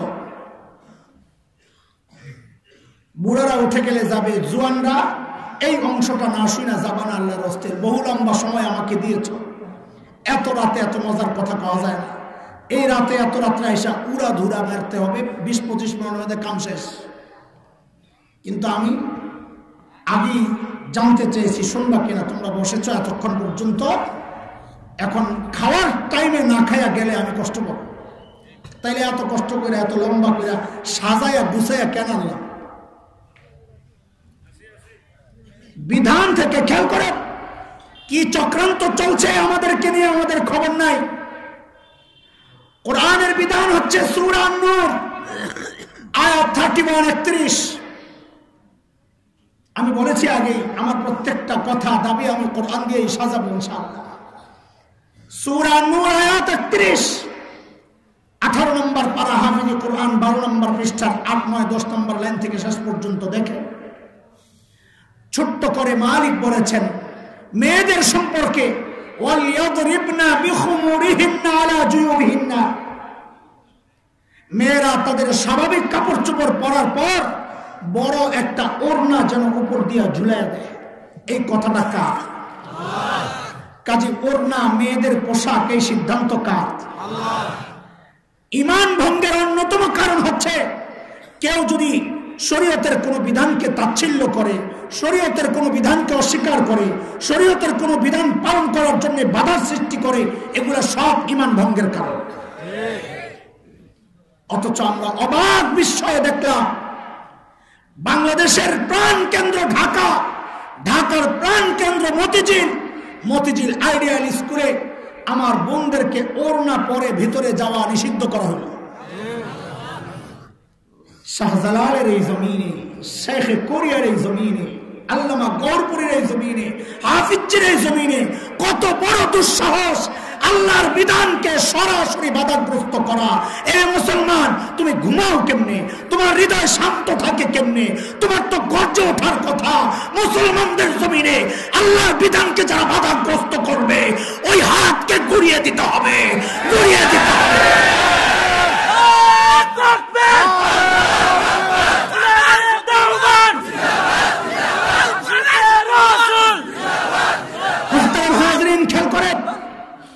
খেয়াল করেন, আমি একটা করে যদি আপনাদেরকে এইভাবে দেখাইতে থাকি রাত শেষ হয়ে যাবে।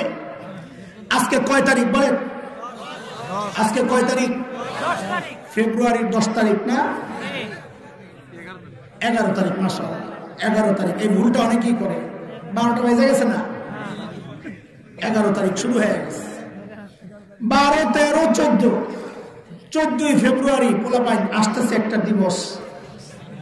আসেনি খবর? তো বাংলাদেশে যতগুলো দিবস উদযাপিত হয় মুসলমান কলিজা ফেটে যায়। কাকে দুঃখ বলবো?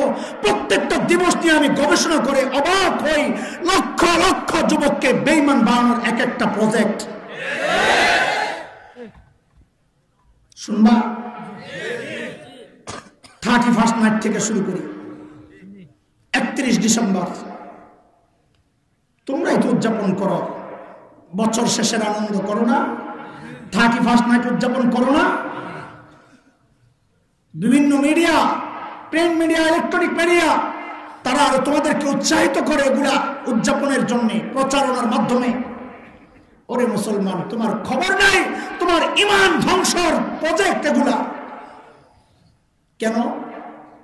তুমি তো ইন্টারনেট ঘাটাঘাটি করো আমাদের চেয়ে বেশি। আমরা তো কিতাব নিয়ে পড়ে থাকি। ওই ইন্টারনেট তোমার ওস্তাদের জিগাও।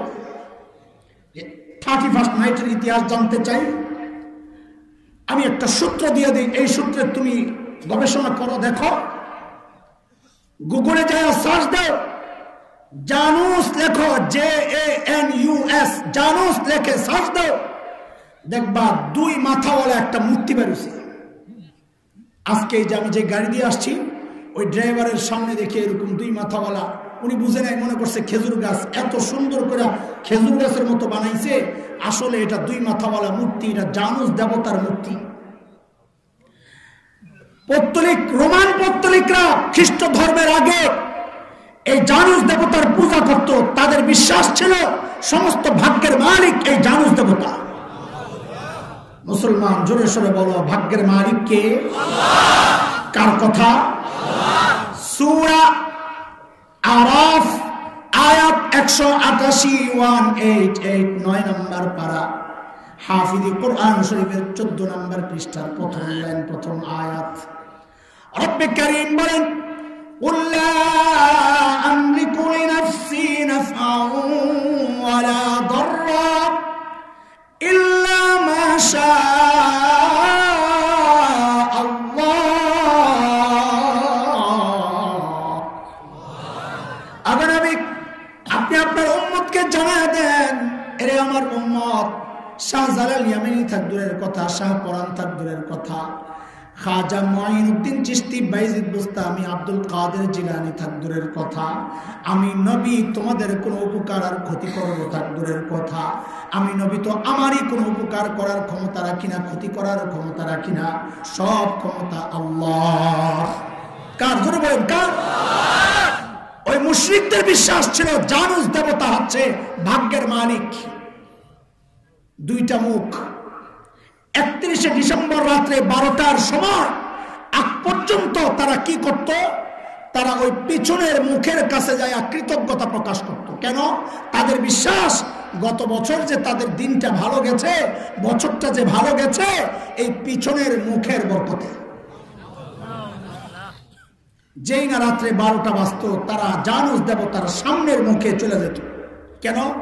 প্রার্থনা করত, কারণ তাদের বিশ্বাস ছিল সামনের মুখটাকে খুশি রাখতে পারলে তাদের আগামী বছরটাও ভালো যাবে। এরে আমার কলিজার টুকরা বাবা, শোনা, মুশরিকরা 31শে ডিসেম্বর আনন্দ উদযাপন করে, জানুস দেবতার পূজারীরা আনন্দ উদযাপন করে। তুমি মুসলমানের সন্তান, তুমি তো বিশ্বাস করো ভাগ্যের মালিক আল্লাহ, তুমি কেন 31শে ডিসেম্বর তাদের মতো করে আনন্দ উদযাপন করো? তোমার খবর নাই শয়তান সুকৌশলে তোমার ঈমানকে খেয়ে দিচ্ছে।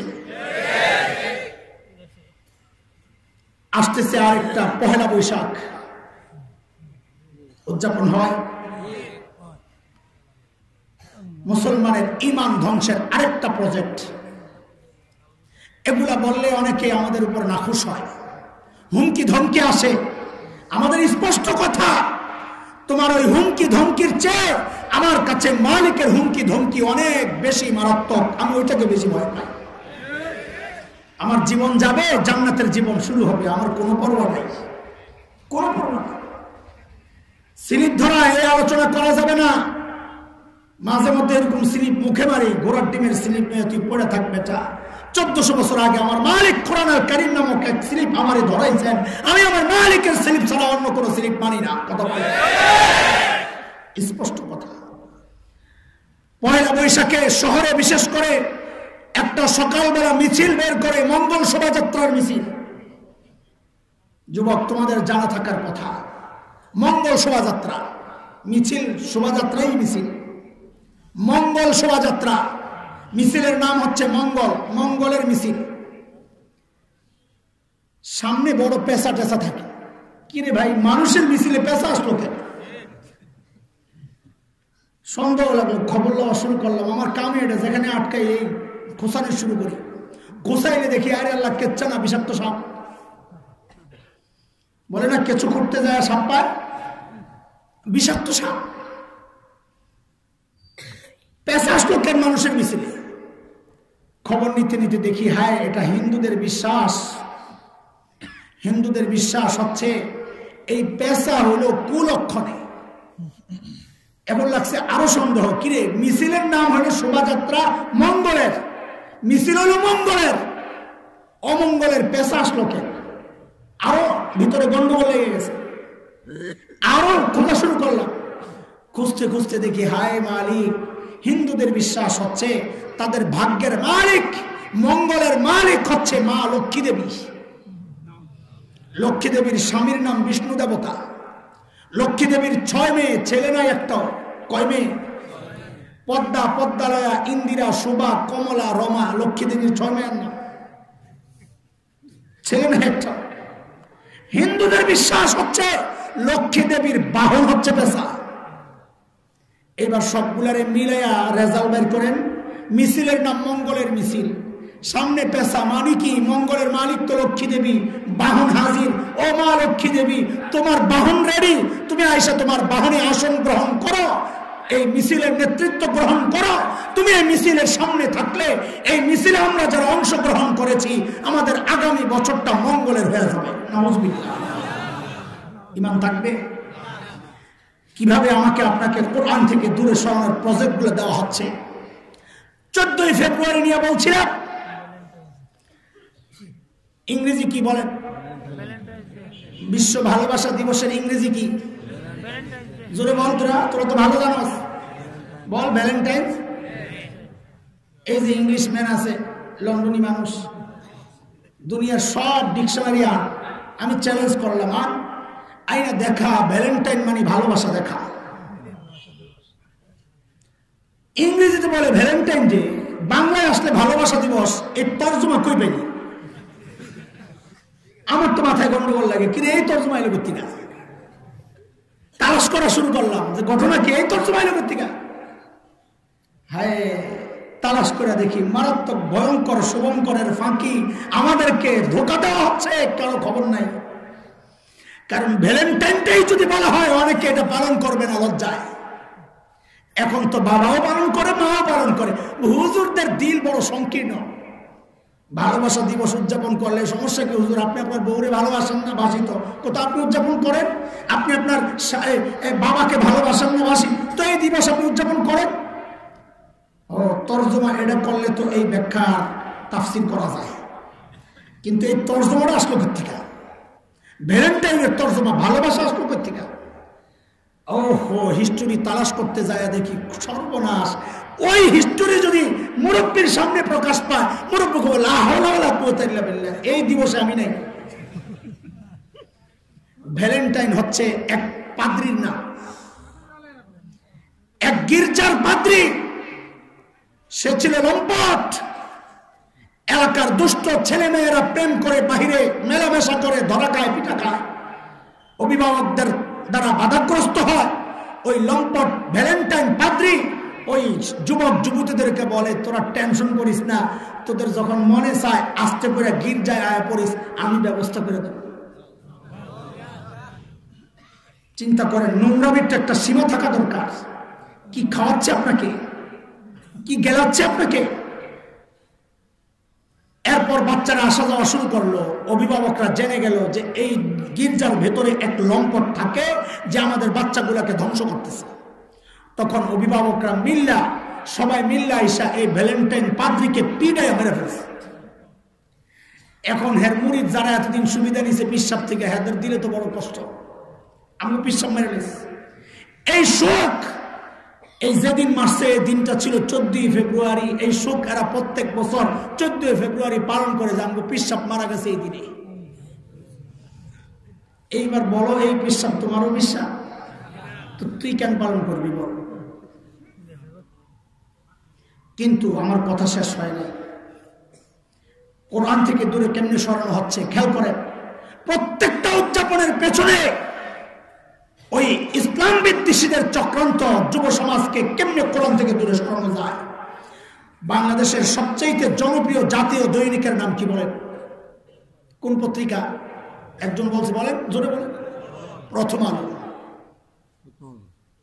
এগুলো সব ঈমান ধ্বংসের প্রজেক্ট, মনে রেখেন কথা।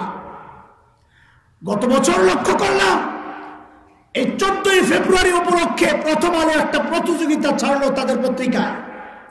লেখা জমা দাও, লেখা প্রতিযোগিতা। বিষয় কি? লেখার বিষয় কি? কাছে আসার গল্প। বিষয় কি? এই মুসলমান খেয়াল করে কি ভয়ঙ্কর ষড়যন্ত্র চলছে এই যুব সমাজের ঈমান খাওয়ার জন্য। কাছে আসার গল্প মানে কি? মানে হচ্ছে এই যে আজকের 14 তারিখ রিক্সায় করে করে ঘুরছ, নাই প্রেমিকা নিয়া জঙ্গলে জঙ্গলে ঘুরছ, ফ্ল্যাটে ফ্ল্যাটে ঘুরছ, এই সম্পর্ক পর্যন্ত আসতে কোন কোন রাস্তা পার করে আসছো, কি কি আকাম কুকাম করছো, এগুলো সব লেখা আমাদের কাছে পাঠাও। যারটা বেশি রসালো হবে সে পুরস্কার পাবে। অথচ কোরআন কি বলে? লা তাকরাবুজ জিনা, জিনা তো করবাই না, জিনার কাছেও যাবে না। আর এরা বলে জিনা তো করবা, কাছে কেমনে আসছো এটা প্রকাশও করবা। নবী কি বলেন? মিশকাতের হাদিস ওলামায়ে কেরাম জানেন, মিশকাত 2য় খণ্ডে আসছে। নবী বলেন ইন্না মিন আশারিন নাস ইনদাল্লাহি মানজিলাতান ইয়াউমাল কিয়ামা আর-রাজুলুল্লাযী ইউফজি ইলা ইমরাতি ওয়া তুফজি ইলাইহি সুম্মা ইউনশিরু সিররাহা। স্বামী স্ত্রীর বৈধ সম্পর্কের একান্ত মুহূর্তগুলো যারা বাহিরে প্রকাশ করে, অনেক ছেলে গর্বের সাথে বন্ধুর কাছে বলে, মেয়ে বন্ধু বান্ধবীর কাছে বলে। নবী বলেন বৈধ সম্পর্কের গোপন কথাগুলো যারা বাহিরে প্রকাশ করে, কিয়ামতের মাঠে যারা ভয়ঙ্কর বিপদে পড়বে, এই গ্রুপও একটা, তারাও ভয়ঙ্কর বিপদে পড়ে যাবে। বৈধ সম্পর্ক প্রকাশের ক্ষেত্রে যেখানে নবীর এত বড় ধমক, সেখানে প্রথম আলোর মতো জাতীয় দৈনিক আমাকে আপনাকে আহ্বান করছে অবৈধ সম্পর্কগুলো প্রকাশ করে দাও। বড় বড় শহরগুলোতে বিশাল বিশাল signboard, channel I, Lux channel I সুন্দরী প্রতিযোগিতা হচ্ছে, মেয়েদের সুন্দরী প্রতিযোগিতা হচ্ছে। উপরে দিয়া কি লেখা খেয়াল করেছে? কলিজা ফেটে যায়। উপরে দিয়া লেখা অদেখা তোমায় দেখিয়ে দাও, অদেখা তোমায় দেখিয়ে দাও। মানে কি? তোমার সৌন্দর্য যেটা গোপন রাখছো আয়না প্রকাশ করো, সৌন্দর্য প্রকাশ করো। অথচ কোরআনের সূরা নূর আয়াত ৩১ আল্লাহ বলতেছেন ওয়ালা ইউবদিনা যিনাতাহুন্না, নারীরা তাদের সৌন্দর্য প্রকাশ করবে না। কোরআনের নির্দেশ হচ্ছে সৌন্দর্য প্রকাশ করবে না। আর এই লম্পটরা আমার বোনকে আহ্বান করছে তুমি তোমার সৌন্দর্য প্রকাশ করো। সরাসরি কোরআনকে চ্যালেঞ্জ করা হচ্ছে। বিশাল বিশাল সাইনবোর্ড লেগে যায়। ইমান ধ্বংসের আরেক প্রজেক্ট হচ্ছে জন্ম নিয়ন্ত্রণ প্রজেক্ট। আল্লাহ বলতেছেন লা তাকতুলু আওলাদাকুম খাশিয়াতা ইমলাক, দারিদ্রতার ভয়ে সন্তান হত্যা করা যাবে না। তোমরা মানবাধিকার মানবাধিকার বলো, আর ইসলামের মানবাধিকার দেখো, যেই বাচ্চা এখনো দুনিয়ায় আসে নাই, যেই মানুষ এখনো দুনিয়ায় আসে নাই, ইসলাম তার জানেরও গ্যারান্টি দিছে, তার জানের নিরাপত্তার কথা বলতেছে যে না, ভ্রূণ হত্যা করা যাবে না। মানবাধিকার কে দিয়েছে? ইসলাম দিয়েছে। দুনিয়ায় আসার আগের থেকেই তার নিরাপত্তা। কিভাবে উম্মতকে ঈমান থেকে, কোরআন থেকে দূরে সরানোর এক একটা প্রজেক্ট হাতে নেওয়া হচ্ছে। শেষ আমার আখেরি কথা, 5-7 মিনিট লাগবে, না শুনে কেউ যাওয়া যাবে না ইনশাআল্লাহ। সবচাইতে মূল কথা এটা, অপপ্রচারের মাধ্যমে আলেম থেকে বিচ্ছিন্ন করার চক্রান্ত, এটাও কোরআন থেকে দূরে সরানোর চক্রান্ত। কি অপপ্রচার? 3টা উদাহরণ দিব। এই 3 উদাহরণ দেওয়ার আগে আমার আগে ব্লাড টেস্ট করতে হবে, রক্ত পরীক্ষা করতে হবে, আপনাকে এই ওষুধ দিলে হজম হবে কিনা। রক্ত পরীক্ষা দিতে রাজি আছি ইনশাআল্লাহ? বলেন এই জায়গায় ধানের শেষে ভোট দেয় এমন কেউ তো নাই? কথা বলে না? থাকলে বলেন, হাত উড়ানোর দরকার নাই, পরে বিপদে পড়বে। নৌকায় ভোট দেয় এমন কেউ আছে? দাড়ি পাল্লায় ভোট দেয় আছে কেউ? তাও আছে। হাত পাকায় ভোট দেয় কেউ আছে? লাঙ্গলে ভোট দেয় কেউ আছে? কি বুঝলেন? এটা হচ্ছে বাংলাদেশের সাধারণ চিত্র। ভোট কেন্দ্রে, রাজনৈতিক মাঠে আমরা শতটা বিভক্ত, কিন্তু যখন কালিমার সামিয়ানা টানানো হয় তখন ভিতরে যারা ঢুকে তাদের আর বিভক্তি থাকে না, তারা সব একদল হয়ে যায় কালিমাওয়ালা। আমার এই কথার সাথে কারো কোনো দ্বিমত আছে? যদি দ্বিমত না থাকে তাইলে বোঝা গেল রক্ত ঠিক আছে, যে ক্যাপসুল খাওয়াবো হজম করতে পারবেন ইনশাআল্লাহ। অনেক সময় রক্তের দোষের কারণে আমার কথা বুঝে না, গন্ডগোল লাগাই দেয়। 3টা উদাহরণ দিব, খুব মনোযোগ দিয়ে শুনেন, হৃদয় থেকে উপলব্ধির চেষ্টা করেন কি চক্রান্ত চলতেছে উম্মতকে নিয়ে। এর যুবক ওলামায়ে কেরাম, তোমাদের বেশি চিন্তা করা দরকার। 3টা উদাহরণ দিয়ে খুব শর্টকাট শেষ করে দিব 5-7 মিনিটের মধ্যে ইনশাআল্লাহ। 1 নম্বর উদাহরণ, বাংলাদেশের টেলিভিশন সিনেমার নাটকে দেখবেন 2টা চরিত্র থাকে, একটা ভিলেন চরিত্র গাদ্দার, আর একটা নায়ক চরিত্র। নায়ককে দিয়ে সমাজের সব ভালো কাজগুলো করানো হয়, গাদ্দারকে দিয়ে সমাজের সব নিকৃষ্ট কাজগুলো করানো হয়। কথা ঠিক আছে? আপনারা লক্ষ্য করেছেন কিনা আমরা এগুলো ফলো করি উপলব্ধির জন্য, বুঝার জন্য। ইদানিং আমরা লক্ষ্য করছি ওই গাদ্দার চরিত্র সাজানো হচ্ছে কেমনে, মাথার মধ্যে টুপি লাগাইয়া দিয়া, মুখে একটু দাড়ি লাগাইয়া দিয়া। ঠিক আছে কথা? উদাহরণ নাম্বার 1। উদাহরণ নাম্বার 2, স্কুল কলেজগুলোতে জাতীয় দিবসগুলো 26 মার্চ, 16ই ডিসেম্বর, এই দিবসগুলোকে কেন্দ্র করে স্কুল কলেজ বাচ্চাদের ক্রীড়া প্রতিযোগিতা হয়, খেলাধুলা প্রতিযোগিতা হয়। ইদানিং আমরা লক্ষ্য করছি একটা নতুন ইভেন্ট চালু হয়েছে, যেমন খুশি তেমন সাজো, তোমার যেমনে সাজতে মনে চায় সাইজা দেখাও, যার সাজাটা পারফেক্ট হবে তাকে পুরস্কার দেওয়া হবে। হয়? আমার কাছে ছবি আছে, কারো সন্দেহ থাকলে দেখে নিবেন। সেটা হচ্ছে ইদানিং আমরা লক্ষ্য করছি ওই যেমন খুশি তেমন সাজের মধ্যে ছোট্ট ছোট্ট কয়েকটা বাচ্চাকে সাজানো হয়। কি সাজায়? একটা ছোট্ট মেয়েকে শাড়ি পরায়া যুবতী মেয়ে সাজায়, আর একটা ছোট্ট পিচ্চিকে দাড়ি লাগায়া টুপি পরায়া যুবক সাজায় হুজুর। আরো 2-একটারে সাজায় বয়স ভেদে। এরা যায় নাটক করে দেখায়। কি নাটক? নাটক করে ওই যে হুজুর বাচ্চাটা, ওই যে যুবতী মেয়ে পিচ্ছি, এর কাপড় ধরে টানে, এর জড়ায়া ধরতে চায়, বুঝায় এটা হচ্ছে 71-এর চিত্র। 71-এ এই রাজাকাররা আমাদের যুবতীদের এইভাবে ইজ্জত হরণ করেছে। উদাহরণ নাম্বার 2। উদাহরণ নাম্বার 3, খুব মনোযোগ দিয়ে কথাগুলো বুঝতে চেষ্টা করেন। উদাহরণ নাম্বার 3, 2013-এর 5ই ফেব্রুয়ারির কথা আপনাদের ভুলে যাওয়ার কথা না। ঢাকার গণজাগরণ মঞ্চ বসেছিল শাহবাগ চত্বরে, মনে আছে? দেখেন, কেউ ভুল বুঝবেন না, তাদের দাবির সাথে আমাদের কোনো বিরোধ নাই। তাদের দাবি ছিল যুদ্ধাপরাধীদের বিচার ত্বরান্বিত করা। এই দাবি প্রত্যেকটা ইমানদার 1400 বছর থেকে কইরা আসতেছে। সব জালেমের বিচার চাই, সবাই আমরা চাই, সব জালেমের বিচার চাই, চাই না? কাজে গণজাগরণ মঞ্চের দাবির সাথে আমাদের কোনো ভিন্নতা নাই, শত্রুতা নাই, আবার মিত্রতা খাতিরও নাই। তবে আন্দোলন হইল কিসের? গণজাগরণ মঞ্চের বিরুদ্ধে আন্দোলন হয় নাই। আন্দোলন হয়েছে গণজাগরণ মঞ্চের আড়ালে কিছু নাস্তিক কুলাঙ্গার ব্লগার ভিতরে ঢুকে আল্লাহর নবী মুহাম্মদুর রাসূলুল্লাহ সাল্লাল্লাহু আলাইহি ওয়াসাল্লামের বিরুদ্ধে এমন সব কুৎসিত বাজে কথা লেখা শুরু করলো, গোটা বাংলাদেশের তৌহিদি জনতা, নবী প্রেমিক, আওয়ামী লীগ, বিএনপি দেখি নাই, সব শ্রেণীর মানুষ আন্দোলনের দাবানল জ্বালিয়ে দিল। মনে আছে কথা? গণজাগরণ মঞ্চ আস্তে করে শেষ হয়ে গেল। শেষ হইল না চাঙ্গা হইল ওটা বলা আমার মাকসাদ না, আমি শুধু সূত্রটা টানতেছি কথাটা বলার জন্য। ওই শাহবাগের খুব কাছাকাছি আমার অবস্থান, 1.5 থেকে 2 কিলো, সায়েন্স ল্যাবরেটরি মোড় আমার বাসা। কাজী শাহবাগের সেই উত্তাল দিনগুলোর উত্তাপ আমার শরীরেও লাগে। মানুষ সামনে দিয়ে আসা যাওয়া করে দেখি। একদিনের ঘটনা আপনাদেরকে শোনাচ্ছি। আমার সায়েন্স ল্যাবরেটরি মোড়ে একটা বড় ফুট ওভার ব্রিজ আছে। মুরব্বীরা বুঝেন, পায়ে হেঁটে রাস্তা পার হওয়ার জন্য যেই ব্রিজ, লম্বা ব্রিজটা। একদিন আমি উত্তর দিক থেকে দক্ষিণ দিকে আমার গন্তব্য, আমি আসতেছি ওভারব্রিজের উপর দিয়া। এক যুবতী মা তার ছোট্ট বাচ্চাকে নিয়ে দক্ষিণ দিক থেকে তার গন্তব্য উত্তর দিকে আমাকে ক্রস করবে। বাচ্চা এবং মায়ের বেশভূষা, গেট আপ, সেট আপ, তাদের সাজসজ্জা, তাদের অঙ্কন টঙ্কন, ফিতা টিতা দেখে আমার বুঝতে কষ্ট হয় নাই যে তারা এইমাত্র গণজাগরণ মঞ্চ থেকে আসছে। এতে আমার কোনো আপত্তি নেই।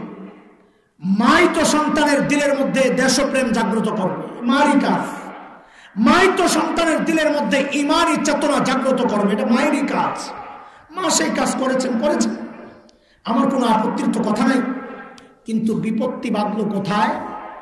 আমাকে যখন ক্রস করবে ঠিক ওই মুহূর্তে মা তার বাচ্চাটাকে আমাকে দেখায়া দেখায়া শিখায়া দিচ্ছে, বলো তুই রাজাকার, তুই রাজাকার, তুই রাজাকার। এরে দোস্ত, এই বাচ্চাটা গণজাগরণ মঞ্চে গিয়ে জেনেছে রাজাকার এক দুষ্ট চরিত্রের নাম। সে জেনেছে রাজাকার সন্ত্রাসী লুটেরাদের নাম। সে জেনেছে রাজাকার ধর্ষকদের নাম। কিন্তু সে এটা জানতো না রাজাকার দেখতে কেমন। হাট্টিমা টিম টিম, তাদের তারা মাঠে পারে ডিম, তাদের খাড়া দুটো সিং, এইরকম কোন আজব প্রাণী কিনা রাজাকার বাচ্চা জানে না। মা তার সন্তানকে শিখায়া দিচ্ছে রাজাকার চিনো না, রাজাকার হচ্ছে দাড়িওয়ালা আর টুপিওয়ালা। আমাদের ক্লিয়ার কাট কথা, এখানে কোনো লুকোচুরির কিছু নাই, স্পষ্ট কথা। 1971-এর মুক্তিযুদ্ধ তো দাড়ির বিরুদ্ধে হয় নাই। 71-এর মুক্তিযুদ্ধ তো টুপি আর শরিয়ার বিরুদ্ধে হয় নাই। 71-এর মুক্তিযুদ্ধ ছিল মজলুমের লড়াই, জালেমের বিরুদ্ধে। 7ই মার্চের স্বাধীনতার মহান স্থপতি বঙ্গবন্ধুর সেই তপ্ত ভাষণ আজ আমাদেরকে উজ্জীবিত করে কানে বাজে। সেদিন তিনি উচ্চারণ করেছিলেন, এবারের সংগ্রাম মুক্তির সংগ্রাম, এবারের সংগ্রাম স্বাধীনতার সংগ্রাম। রক্ত যখন দিয়েছি রক্ত আরো দেব, তবু দেশকে মুক্ত করে ছাড়বো ইনশাআল্লাহ। স্বাধীনতার মহান ঘোষক যখন ইনশাআল্লাহ বলে স্বাধীনতার ডাক দেন, ওই স্বাধীনতা তো ইসলামের বিরুদ্ধে হতে পারে না। কথা বলছি, ইতিহাস আমরা পড়েছি, তোমরা একবার পাঠ করো। বহু মুক্তিযোদ্ধা আলেম ওলামাদের কাছ থেকে দোয়া নিয়ে তারপর অভিযানে বের হতো। বহু মুক্তিযোদ্ধা 2 রাকাত সালাতুল হাজত পড়ে তারপর অভিযানে বের হতেন। ইতিহাসের সাক্ষী মুক্তিযুদ্ধ জাদুঘর, যায় দেখে আসো, দেয়ালে সাজানো আছে ইতিহাসের সাক্ষী। তখন যে সমস্ত রাজাকারদেরকে ধরা হয়েছিল তাদের অধিকাংশের মুখে দাড়ি নাই, মাথায় টুপি নাই। আমরা গর্বের সাথে লক্ষ্য করেছি, কয়েক বছর আগে এক সংগঠন মুক্তিযোদ্ধাদেরকে সম্মাননা ক্রেস্ট দিয়েছিল। আমরা গর্বের সাথে লক্ষ্য করেছি অধিকাংশ মুক্তিযোদ্ধার মাথায় টুপি, মুখে দাড়ি। তাহলে আমরা জানতে চাই এরা কারা যারা মুক্তিযুদ্ধকে দাড়ির বিরুদ্ধে দাঁড় করাতে চায়? এরা কারা যারা মুক্তিযুদ্ধকে টুপির বিরুদ্ধে দাঁড় করাতে চায়? আমরা স্পষ্ট করে বলতে চাই, না এর সাথে আওয়ামী লীগের সম্পর্ক, না বিএনপির সম্পর্ক, না প্রতিষ্ঠিত কোনো রাজনৈতিক দলের সম্পর্ক। এরা হচ্ছে যুগের আবু জাহেল। ওই যুগের আবু জাহেলরা ডাইরেক্ট বলতো, লা তাসমাউ লিহাযাল কুরআন ওয়ালগাউ ফি, কোরআন শুনবা না, কাউকে শুনতে দিবা না। শয়তান বড় বাটপার, বাটপার কোনোদিন এক পদ্ধতিতে ধোঁকা দেয় না।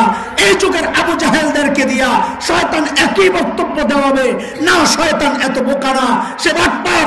এই যুগের আবু জাহেলদেরকে দিয়া শয়তান কাজ তো এটা উদ্ধার করতেছে, এমন এক প্রোপাগান্ডা চালাচ্ছে, অপপ্রচারের মাধ্যমে একটা নতুন প্রজন্ম তৈরি করছে যাদের দিলের মধ্যে দাড়ির প্রতি ঘৃণা, টুপির প্রতি ঘৃণা তৈরি হচ্ছে। কেন? আস্তে আস্তে তারা দাড়িওয়ালা থেকে, টুপিওয়ালা থেকে দূরে সরে কোরআন থেকে বিচ্ছিন্ন হয়ে যাবে। আলেম থেকে বিচ্ছিন্ন হওয়া মানে কোরআন থেকে বিচ্ছিন্ন হওয়া। আজকে সমাজকে আলেম থেকে বিচ্ছিন্ন করার জন্য আলেমদের বিরুদ্ধে নানা রকমের অপপ্রচার চালানো হচ্ছে। দোস্ত, তাদের উদ্দেশ্যে নতুন প্রজন্মের নতুন পয়গাম আমরা শোনাতে চাই। এ কুলাঙ্গাররা শুনে রাখ, 1971-এ দেশ মুক্তির জন্য একবার মুক্তিযুদ্ধ হয়েছিল ঈমান রক্ষায়, শরীয়ত রক্ষায়, কোরআনী শিক্ষা রক্ষায়। যদি আর একটি যুদ্ধের প্রয়োজন হয়, আবার যুদ্ধ হবে, আবার যুদ্ধ হবে।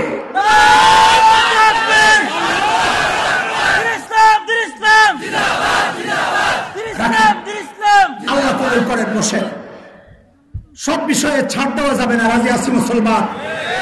ইমান শরিয়ার জন্য, মানচিত্র রক্ষার জন্য আল্লাহ মাহমুদ শফি বা এরকম কোন মুরব্বীর যদি ডাক আসে, এরে আমার কলিজার টুকরারা, তোদের বুকের তাজা রক্ত দরকার, তোদের কল্লাগুলো দরকার।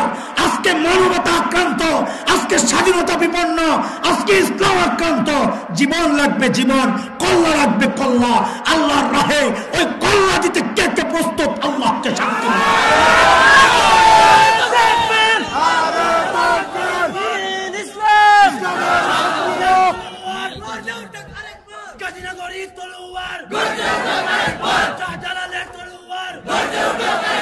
বিশ্বনবীর শত্রুরা হুঁশিয়ার, সাবধান। আবু জাহেলের দলরা হুঁশিয়ার।